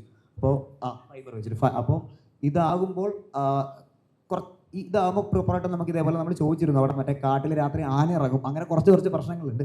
അപ്പോൾ അത് കോംപ്രമൈസ് ചെയ്യാതെ പ്രോപ്പറായിട്ട് നമുക്ക് വേണ്ട രീതിയിൽ തന്നെ അവർ ആർട്ടുകാർ ചെയ്തു തന്നു. പ്രൊഡ്യൂസർ സൈഡിൽ നിന്ന് എൻ്റെ കൃത്യമായിട്ടുള്ള സപ്പോർട്ടും തന്നു എന്നാണ് അതിനകത്ത് പറയാൻ. മെയിനായിട്ടും ഞങ്ങൾക്ക് സിനിമ കാണുമ്പോഴായിരിക്കും മോസ്റ്റ് ഓഫ് ദ ഓഡിയൻസ് വിചാരിക്കും ഈ രൂപ ആക്ച്വലി ത്രൂ ഔട്ട് ഉണ്ടല്ലോ. ഇത് മൊത്തം രൂപ നമ്മൾ 3-4 ഡേയ്സിൽ തന്നെയാണ് ആക്ച്വലി പ്ലാൻ ചെയ്ത് തീർത്തത്. അങ്ങനെ നമ്മുടെ മെയിൻ ഫിയർ ആയിരുന്നു, കാരണം ആദ്യം കാണുന്ന പോലെ തന്നെ രൂപം അവസാനം വരെ കാണുമെന്ന്. അപ്പോൾ കാർഡുള്ളതുകൊണ്ട് വേറൊരു ആക്ച്വലി ഒരു മേജർ അഡ്വാൻറ്റേജ് നമുക്ക് ഷൂട്ട് ചെയ്യുമ്പം ഇത് ചീറ്റ് ചെയ്യാൻ ഭയങ്കര എളുപ്പമാണ്. കാരണം കാർഡിൻ്റെ ഓൾമോസ്റ്റ് നമുക്ക് 360 ഡിഗ്രി ആക്സസ് ഉള്ളതുകൊണ്ട് തന്നെ കുറേ ഷോട്ട്സ് തന്നെ നമുക്കറിയാം ആ സാധനത്തിൻ്റെ ഒരു POV ആയിട്ട് നമ്മൾ കാണിച്ചിട്ട് പിന്നെയാണ് ഇതിന് റിവീൽ ചെയ്യുന്നതും കാര്യങ്ങളും. സോ ഇൻ എ വേ നമുക്കതിൻ്റെ ആബ്സെൻസിൽ പോലും കുറേ കാര്യങ്ങൾ നമുക്ക് ഈസി ആയിട്ട് എക്സിക്യൂട്ട് ചെയ്യാൻ പറ്റി. ഇങ്ങനത്തെ പരിപാടികൾ സിമ്പിളായിട്ട് നമുക്ക് കൊണ്ടുവരാനുള്ള ഒരു ഈസിനെസ്സിന്. ഒന്നുകൂടി പറയണം, നമ്മളിപ്പം ഇപ്പം പറഞ്ഞില്ലേ പ്ലാനിങ്ങിൻ്റെ ഒരു കേസ്. ഇപ്പം ഫോർ എക്സാമ്പിൾ അന്ന് നമ്മൾ ജിപ്പ് ഉള്ളൊരു ദിവസമാണ് നമ്മൾ ഇതിൻ്റെ മേജർ ഷോട്ട്സ് എല്ലാം എടുത്തത്. അതുപോലെ ഈ വിഗ്രഹം കമ്മിറ്റ് ആകുന്ന ഷോട്ടുകളെല്ലാം നമ്മൾ പ്രോപ്പറായിട്ട് ഇനിഷ്യൽ സ്റ്റേജ് തന്നെ ഞാൻ പറഞ്ഞല്ലോ, നമ്മൾ 3 പേരും ഇരുന്ന് ഇനിഷ്യലി തന്നെ ചാർട്ട് ചെയ്തു. വിഗ്രഹം കമ്മിറ്റ് ആകുന്ന ഷോട്ടുകളെല്ലാം ഫോർ സേഫ്റ്റി, ഇങ്ങനെ ഒരു ഗ്യാരണ്ടി പറഞ്ഞിരുന്നാൽ പോലും ഫോർ സേഫ്റ്റി നമ്മൾ അടുത്തടുത്ത ദിവസങ്ങൾ തന്നെയാണ് അത് ചാർട്ട് ചെയ്ത് ഷൂട്ട് ചെയ്തത്. നമുക്ക് വേറെ പ്രശ്നം കൂടെ ഉണ്ടായിരുന്നു, ആന ഇറങ്ങുന്ന സ്ഥലമായിരുന്നു. അപ്പം ഇത് ഒരു ഇത്ര ദിവസത്തിൽ കൂടുതൽ കീപ്പ് ചെയ്യാൻ പറ്റില്ല എന്ന് വെച്ചാൽ ആന വന്നിട്ട് ഇത് നശിപ്പിക്കും. ഇത് കണ്ടു കഴിഞ്ഞിട്ടുണ്ടെങ്കിൽ വന്നിട്ട് പ്രശ്നം ഉണ്ടാകും. അപ്പം അതുകൊണ്ട് നമ്മൾ ഒരു 6 ദിവസം 7 ദിവസം ഒന്ന് മാത്രം കീപ്പ് ചെയ്തിട്ടാണ് ഷൂട്ട് ചെയ്തിട്ടുള്ളത്. അപ്പോൾ അതിന് മെയിൻ കാരണം എന്ന് പറഞ്ഞാൽ ഒന്ന് ക്യാമറ ടീമിലുള്ള പിള്ളേർ ഭയങ്കര പറന്ന് നിന്ന് പണിയെടുത്തിട്ടുണ്ട്. ഇപ്പം എൻ്റെ പിള്ളേർ അസിസ്റ്റൻറ്റ് ഡയറക്ടേഴ്സ്, ഇതിൽ അസിസ്റ്റൻറ്റ് ഡയറക്ടേഴ്സായിട്ട് വർക്ക് ചെയ്ത എല്ലാവരും തന്നെ പുതിയ ആൾക്കാരാണ്. ഒരാൾ പോലും ഒരു സിനിമയിൽ പോലും വർക്ക് ചെയ്ത ആരുമില്ല, എല്ലാ അസിസ്റ്റൻറ്റ് ഡയറക്ടേഴ്സും പുതിയവരാണ്. അവർ ആക്ച്വലി അങ്ങനെ ഒരു പൈസയൊന്നും പ്രതീക്ഷിക്കാതെ മൊത്തത്തിൽ ഭയങ്കര സപ്പോർട്ടീവായിട്ട് ജിത്തുവിൻ്റെ ടീം അല്ലെങ്കിൽ നമ്മുടെ ടീം എന്ന് പറഞ്ഞിട്ട് അങ്ങനെ പണിയെടുത്ത പിള്ളേരാണ്. അത് 2 ഡിപ്പാർട്ട്മെൻറ്റിലും ഭയങ്കര ഫാസ്റ്റായിട്ട് പണിയെടുത്ത പിള്ളേരായിരുന്നു ഉണ്ടായിരുന്നത്. എനിക്കത് ഭയങ്കര അത്ഭുതം. ഞാൻ അഭിനയിച്ച സിനിമയിൽ എനിക്ക് തോന്നുന്നു ഏറ്റവും ബഡ്ജറ്റ് കുറഞ്ഞൊരു സിനിമ ഇതായിരുന്നു. അതിൽ നിന്ന് ഒരു അത്ഭുതം ഉണ്ടാക്കുക എന്ന് പറയുന്നത് ഭയങ്കര സംഭവമാണ്. അതൊരു ക്രൂവിനെ പറ്റുള്ളൂ, ഒരു പ്രോപ്പർ ക്രൂ, ഒരു ഡയറക്ഷൻ ടീം, ക്യാമറ ക്രൂ. കാര്യം കിടിലം പിള്ളേരാണ് ഇവർ. കാര്യം ഈ ഒരു ബഡ്ജറ്റിൽ ഇത്ര മനോഹരമായ ഒരു സിനിമ ഉണ്ടാക്കാൻ ഞാൻ ഇനി മിസ് ചെയ്യാൻ പോകുന്ന കാര്യങ്ങളുണ്ട്. കാര്യം മെൽവിനും ചിത്തുവും കൂടെ പിറവത്തുനിന്ന് എല്ലാ ദിവസവും വൈക്കത്തുനിന്ന് എല്ലാ ദിവസവും ബൈക്കിൽ വരും. അപ്പം ഡബിന് വരുമ്പോൾ ഞാൻ ചോദിക്കുകയാണോ ഇനി തിരിച്ചു പോകണ്ട. പക്ഷെ അവരുടെ ഒരു എനർജി ഉണ്ട് ആ ടൈമിൽ, നമ്മുടെ ഡയറക്ഷൻ ടീമിൻ്റെ ഒരു എനർജി. പൊളി പിള്ളേരാണ് ഇവന്മാർ. ഇനി മലയാള സിനിമ ഭരിക്കും. നമ്മൾ ഷൂട്ട് ചെയ്യുമ്പോൾ ഈ മഴ 4:30 മഴ സ്ഥിരമായി മനസ്സിലായി. പിന്നെ എന്താ സൊല്യൂഷൻ എന്ന് പറയുമ്പോൾ നമുക്ക് ഇവരോട് പറയാൻ തോന്നുന്നു, ഞാനാണ് ഇവരോട് പറയുന്നത്, നമ്മൾ സാൻഡ്വിച്ചൊക്കെ ആയിട്ട് പോകണം, ലഞ്ച് ബ്രേക്ക് ഇല്ല. അങ്ങനെ വർക്ക് ചെയ്ത സിനിമ കൺവെൻഷനലായിട്ടൊന്നും പരിപാടി നടക്കില്ല. ഇവരുടെ ഒരു എനർജിയാണ് നമ്മൾക്ക് ആ ഒരു പരിപാടി. അല്ല, ഇതിനകത്ത് നേരത്തെ ഈ ആർട്ടിൻ്റെ ചോദിച്ചപ്പോഴേ ഈ സിനിമയുടെ തുടക്കത്തിൽ ദൈവത്തിന് നന്ദി, പ്രപഞ്ചത്തിന് നന്ദി എന്ന് ജിത്തു എഴുതുന്നുണ്ട്. സത്യത്തിൽ ഞങ്ങൾക്കത് ഭയങ്കരമായിട്ട് സപ്പോർട്ട് ചെയ്തിരുന്നു. കാരണം നേരത്തെ പറഞ്ഞ പോലെ ഈ പ്രതിമയ്ക്ക് നമ്മൾ സിനിമയിൽ നമ്മൾ സാധാരണ ഇരിക്കുന്ന പോലെ ചെറിയ പ്രതിമയല്ല, നല്ല ഉയരത്തിലാണ് നിൽക്കുന്നത്. നമ്മൾ റോട്ടിൽ നിന്ന് തന്നെ നമുക്ക് കാണാം കാടിൻ്റെ ഉള്ളിൽ ഇതിൻ്റെ തല. അപ്പോൾ ഇത് പ്രശ്നം എന്ന് വെച്ച് കഴിഞ്ഞാൽ ആനയേക്കാൾ വലുപ്പമുള്ള സാധനങ്ങളെ കാണുമ്പോൾ അത് അറ്റാക്ക് ചെയ്യത്തേ. അത് നമ്മൾ അവിടുന്ന് കേട്ടൊരു അറിവാണ്. അപ്പോൾ ഫസ്റ്റ് എപ്പോഴും ഷൂട്ടിന് പോകുമ്പോൾ ആദ്യം ഞാൻ നോക്കി ഇതിൻ്റെ തല കാണുന്നുണ്ടോ അവിടെ. പക്ഷേ അത് കണ്ട ഒരു സമാധാനമാണ്. ഓക്കെ, ഇന്ന് ആക്രമണം ഉണ്ടായിട്ടില്ല. പക്ഷേ ഈ പറയുന്ന പ്രപഞ്ചം വളരെയധികം നമുക്ക് സപ്പോർട്ട് ചെയ്യുന്നു. കാരണം ഞങ്ങൾ ഷൂട്ട് ചെയ്യുമ്പോൾ അവിടെ അണലി, അതുപോലെ വളരെ കൂടിയ പാമ്പുകൾ മരത്തിൻ്റെ സൈഡിൽ ഇങ്ങനെ ഒതുങ്ങി നിൽക്കുന്നത് നമ്മൾ കണ്ടുകൊണ്ട് ഷൂട്ട് ചെയ്തിട്ടുണ്ട്. അതായത് അത് നമ്മളെ അറ്റാക്ക് ചെയ്യില്ല, നമ്മൾ അതിനെ ഉപദ്രവിക്കാൻ പോയിട്ടില്ല. ഞങ്ങളൊരു സൈഡിലൂടെ നടക്കും. പക്ഷേ ആ പോകുന്ന ആളുകൾ എല്ലാവരുടെ അടുത്തും പറയുന്നത് അവിടെ പാമ്പുണ്ട്. അപ്പോൾ എല്ലാവരും അത് ശ്രദ്ധിക്കും, കാണും. അങ്ങനെ അത്രയും റിസ്കി ആയിട്ടുള്ള ഒരുപാട് ഘടകങ്ങൾ നമ്മുടെ ചുറ്റും ഉണ്ടായിട്ടുണ്ടെങ്കിൽ, ഇപ്പോൾ മഴ പറഞ്ഞാൽ ആ മഴയും പ്രകൃതിയും അങ്ങനെ ഒരുപാട് സപ്പോർട്ട്. ഇപ്പോൾ നമ്മൾ ഇതിൻ്റെ പിറകിലുള്ള 100-300 ആളുകൾ പിറകിലുണ്ട് എന്ന് പറയുന്ന പോലെ തന്നെ പ്രകൃതിയും അനുഗ്രഹിച്ചൊരു സിനിമയാണ് സംഭവം. ഒരു കാര്യം കൂടെ പറയാം, അന്ന് റെഡ് അലേർട്ട്, ഓറഞ്ച് അലേർട്ട് എല്ലാം നടക്കുകയാണ്. അപ്പം ആന, പാമ്പ് എല്ലാം ഉണ്ട്. പിന്നെ മരം ഇടിഞ്ഞ് വീഴാൻ തുടങ്ങി. നമ്മുടെ പ്രതിമയുടെ മുകളിൽ മാത്രം മരം വീണില്ല. എൻ്റെ ഏറ്റവും വലിയ ടെൻഷൻ അതായിരുന്നു. മരം നമുക്ക് പൊക്കി മാറ്റാം. ഈ പ്രതിമ വീണ് കഴിഞ്ഞാൽ അത് കോയമ്പത്തൂരിൽ നിന്ന് ചെന്നൈയിൽ നിന്ന് പണി ചെയ്ത് കൊണ്ടുവന്നതാണ്. 3-4 ആൾ പൊക്കം പ്രതിമയാണ്. അത് എല്ലാം മരം വീണിട്ട് ആ പ്രതിമയിൽ മാത്രം വീണില്ല. ആർട്ടിസ്റ്റ് കിട്ടാലും കുഴപ്പമില്ല, നമുക്ക് വേറെ ആർട്ടിസ്റ്റ് കൊണ്ടുവരാം. വേറെ ഒപ്പിക്കാൻ പറ്റില്ലല്ലോ. ആ വിഗ്രഹം ഇനി അവിടെ ഇരുന്നാണെങ്കിൽ മിക്കവാറും അതൊരു ദേവി മാറിയായിരുന്നു. എനിക്ക് വർക്ക് ചെയ്യുമ്പോൾ തോന്നിയൊരു കാര്യം, ഈ പറഞ്ഞ പോലെ ഉച്ചയ്ക്ക് എല്ലാ ദിവസവും മഴയായിരുന്നു എന്ന് പറഞ്ഞ അതുകൊണ്ടുള്ളൊരു ബുദ്ധിമുട്ടുണ്ടെങ്കിലും വിഷ്വലിൽ ശരിക്കും പറഞ്ഞാൽ കാറ്റുണ്ട്, ഒരുപാട് കാറ്റ്. എല്ലാ ഷോട്ടുകളിലും നല്ല കാറ്റ്, അതായത് കാട് ഫുള്ള് കാറ്റടിച്ച് കിടക്കുന്ന ഒരു ഫീൽ എല്ലാ വിഷ്വലിലും കിട്ടിയിട്ടുണ്ട്. ബേസിക്കലി നമ്മുടെ ഒരു മൂഡിനും ഈ സൗണ്ട് ഡിസൈൻ പ്രോസസ്സിലും ആ ഒരു സ്പേസ് സെറ്റ് ചെയ്യുന്നതിലൊക്കെ അത് ഭയങ്കരമായിട്ട് ഹെൽപ്പ് ചെയ്തിട്ടുണ്ട്. ഒരു തിയേറ്ററിക്കൽ ഫീല്, ഈവൻ ചില ഇടങ്ങളിൽ സ്കോർ ഇല്ലാത്ത ഏരിയ ഒന്നും ഇല്ലാത്ത ഏരിയ ആണെങ്കിൽ പോലും ഈ കാറ്റ് കൊണ്ട് നമുക്ക് ഓഡിയൻസിനെ ആ ഒരു ഫീൽഡിൽ കണ്ടിന്യൂ ചെയ്ത് പോകാനായിട്ട് ഹെൽപ്പ് ചെയ്തിട്ടുണ്ട്. അതേപോലെ തന്നെ എനിക്ക് തോന്നുന്നു ആ മഴയുടെ മൂഡിലോട്ടുള്ള ഒരു വെറ്റ് ഫീലൊക്കെ, ആ വെറ്റ് ഫീലിൽ ഉപയോഗിക്കാൻ പറ്റുന്ന തരം സൗണ്ടുകളുണ്ട്. അപ്പം എനിക്ക് തോന്നുന്നു ഇതുപോലുള്ള കാര്യങ്ങൾ ഒരുപാട് ഹെൽപ്പ് ചെയ്തിട്ടുണ്ട്. വിഷ്ണു സിനിമ നമ്മൾ ഷൂട്ട് ചെയ്ത് കഴിഞ്ഞതിന് ശേഷമാണല്ലോ വിഷ്ണു കാണുന്നത്. അപ്പോൾ വിഷ്ണുവിന് അത് ഭയങ്കര ഇൻട്രസ്റ്റിംഗ് ആയിട്ട് തോന്നും കാറ്റ്. പക്ഷെ ഞങ്ങൾക്ക് അവിടെ പ്രൊപ്പല്ലറില്ലായിരുന്നു, മരങ്ങൾ എന്ന് പറഞ്ഞാൽ അത്രയും ഉയരമുള്ള മരമല്ലേ, ഇത് കാറ്റത്ത് ഏത് മരമാണ് വീഴാൻ പോകുന്നത്. അപ്പം ഞങ്ങളിങ്ങനെ നോക്കി നിൽക്കും അല്ലേ. അതുപോലെ ലൈറ്റ്നിങ് അതിഭീകര, പകൽ ടൈം ആണെങ്കിലും നല്ല ലൈറ്റ്നിങ് ഉണ്ടായിരുന്നു. അപ്പോൾ ഈ മരങ്ങളുടെ ഇടയിലല്ലേ നമ്മൾ നിൽക്കുന്നത്, നമുക്ക് വേറെ ഷെൽട്ടർ ഒന്നുമില്ല. അപ്പോൾ വിഷ്ണു ഭയങ്കര ഇൻട്രസ്റ്റിംഗ് ആയിട്ട് കണ്ട സാധനങ്ങൾ ഞങ്ങൾ വളരെ പേടിച്ചിട്ടായിരുന്നു. വേറെ മൂടായിരുന്നു. പക്ഷേ അത് ഭയങ്കര രസമുണ്ടായിരുന്നു സ്ക്രീനിൽ. നമുക്ക് ആ കാറ്റും പലപ്പോഴും മഴ നമുക്ക് ഷൂട്ട് ചെയ്യുമ്പോൾ നമുക്കൊരു ഡെപ്തിലേക്ക് മഴ കിട്ടാറില്ല. പക്ഷേ റിയൽ മഴ ഉണ്ടായതുകൊണ്ടും ആ അന്തരീക്ഷവും ലൈറ്റും ഒക്കെ അതിന് അനുകൂലമായിരുന്നു. കമ്പോസർ പടത്തിൽ ലിഫ്റ്റ് ചെയ്ത് വെക്കുന്ന എൻ്റെ മ്യൂസിക്കായിരുന്നു, അല്ലെങ്കിൽ ഇതിൻ്റെ ബീജിയവും കാര്യങ്ങളൊക്കെ. അപ്പോൾ ഇതിന് ഇവിടെ നിന്ന് റെഫറൻസോ അല്ല അങ്ങനെ എന്തെങ്കിലും കാര്യങ്ങളൊക്കെ നോക്കിയിരുന്നത്? അല്ലാണ്ട് റെഫറൻസ് നമ്മുടെ ഷോർട്ട് ഫിലിം തന്നെയായിരുന്നു. എഡിറ്റർ ഓൾറെഡി ഷോർട്ട് ഫിലിംസിലെ കുറച്ച് സ്കോർ ഇട്ട് കട്ട് ചെയ്ത് തന്നിരുന്നു. അപ്പം ഇത് ചെയ്യുമ്പം ജിത്തുവിന് ഉണ്ടായിരുന്നൊരു മെയിനായിട്ടുള്ളൊരു കാര്യം എന്താ വെച്ച് കഴിഞ്ഞാൽ, നമ്മൾ ടിപ്പിക്കലി കേട്ട് വരുന്ന സാധനങ്ങൾ പാടില്ല. എനിക്കത് ഏറ്റവും ചലഞ്ചുള്ളൊരു സാധനമായിരുന്നു. ഇനി പറഞ്ഞാൽ ഞാനും ആരെ അസിസ്റ്റ് ചെയ്യാതെയൊക്കെ വന്നേക്കുന്നതിന് കുറച്ച് ബുദ്ധിമുട്ടുണ്ടായിരുന്നു. ഈ റെഫറൻസ് നമ്മൾ പല സീനുകൾക്ക് നമ്മൾ വേറെ റെഫറൻസുകൾ നോക്കിയിട്ട് നമുക്കത് വെച്ച് നോക്കി നമ്മൾ എഡിറ്ററെ കൊണ്ട് വെച്ച് നോക്കിയിട്ട് ഇത് വർക്കായിട്ടില്ല. പിന്നെ എനിക്ക് സമയം തന്ന് ഞാനതിരുന്ന് വർക്ക് ചെയ്ത് ഞാൻ സ്കോർ ചെയ്തിട്ട് ജിത്തുവിനെ കേൾപ്പിക്കും. ജിത്തു അത് കേട്ടിട്ട് പറയടാ അത് വേണ്ട, അല്ലെങ്കിൽ ഈ നമുക്കിപ്പോൾ ഒരു കറക്ഷൻ പറഞ്ഞു കഴിഞ്ഞാൽ നമുക്കത് മാറ്റാൻ ഒരു ബുദ്ധിമുട്ടില്ലായിരുന്നു. അങ്ങനെ ഒരുപാട് കറക്ഷൻസും കാര്യങ്ങളെല്ലാം ചെയ്തിട്ടാണ് നമുക്ക് ഈ ഒരു സാധനം കിട്ടിയേക്കുന്നത്. അല്ലെങ്കിൽ നമ്മളിങ്ങനെ ഷോർട്ട് ഫിലിം ആയിരുന്നു മെയിൻ റെഫറൻസ്, ഷോർട്ട് ഫിലിം തന്നെയായിരുന്നു മെയിൻ റെഫറൻസ്. ഒരു ക്യാരക്ടർ കിട്ടിയതിൽ എത്രത്തോളം താങ്ക്ഫുള്ളാണ്. കാരണം ഇതിനകത്ത് നോക്കുകയാണെങ്കിൽ താങ്കൾക്ക് തന്നെ ഒരു മകനായിട്ട്, അല്ലെങ്കിൽ ഒരു അച്ഛനായിട്ട്, ഒരു ഭർത്താവായിട്ട്, ഓൾസോ ഈ ക്യാരക്ടേഴ്സിൻ്റെ എല്ലാ എക്സ്ട്രീം വിഷമങ്ങൾ, അതും വേറൊരു തലത്തിലാണ് ഈ വിഷമങ്ങളെല്ലാം ഡിഫൈൻ ചെയ്തിരിക്കുന്നത്. അപ്പോൾ എത്രത്തോളം ഒരു ആസ് ആൻ ആക്ടർ താങ്കൾക്ക് ഈ പടത്തിൽ പ്രൂവ് ചെയ്യാൻ പറ്റിയെന്ന് തോന്നുന്നുണ്ട്, അല്ലെങ്കിൽ എത്രത്തോളം സന്തോഷമുണ്ട് ഈ ഒരു ക്യാരക്ടർ ചെയ്തതിൽ? അതായത്